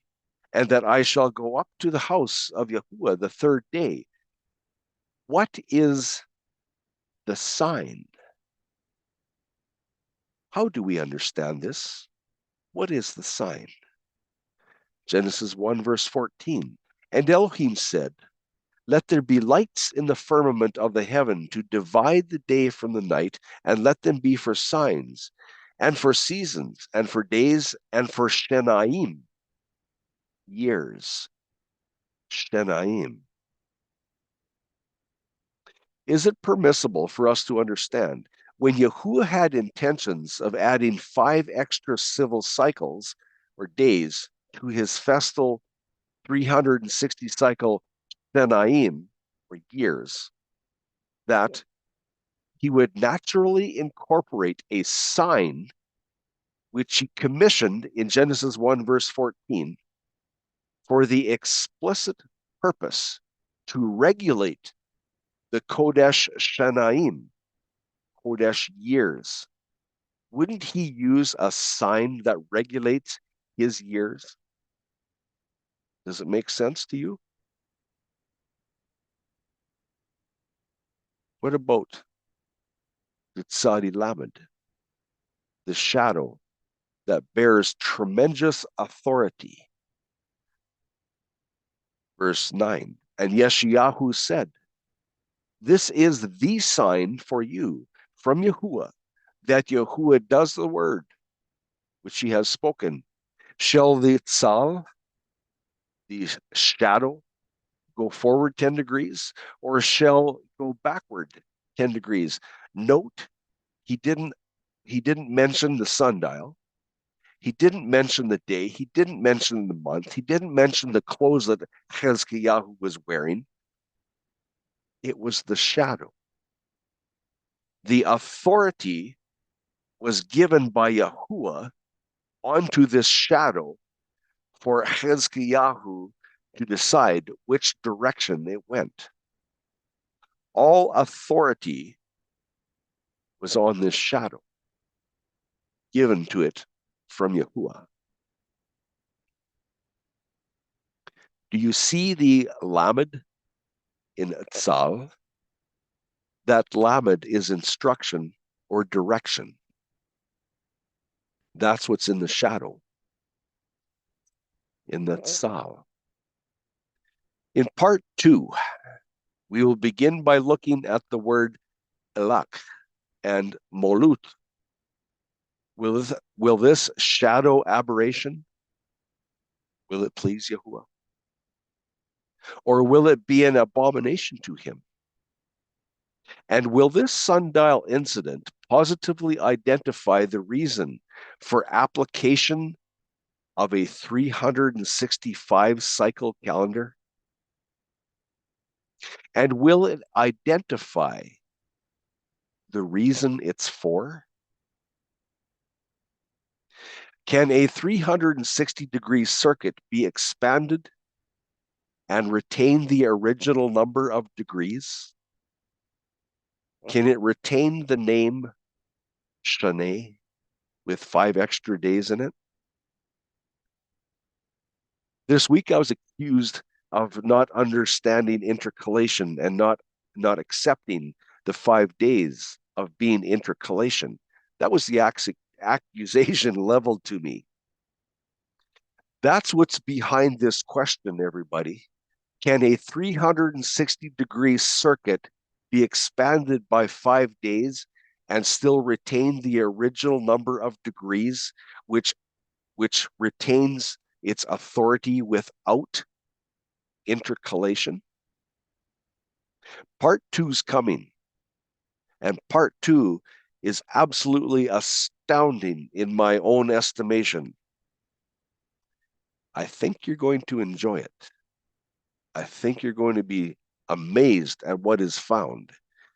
Did Yahuwah prophesy of this monumental event when speaking to Noah? Did he tell Noah that we're going, or that the time back then was going from a 360-day calendar to a 365? Did he tell that to Noah encrypted? Did he prophesy that? And did he prophesy it to end? Speaking to Noah, I think part 2 is going to be interesting. Considering these two words, Elach and Molut, will Yahuwah be pleased by this aberration or irritated? Part 2 will most certainly be interesting, especially with co-captain Noah. If you need assistance with this information, please send your questions to Timothy Asselford at questions@studythecalendar.com. This is the end of the study for today, end of part 1. I thank you for joining me, and I hope that this blesses you. And I say shalom on your Shabbat. Thank you.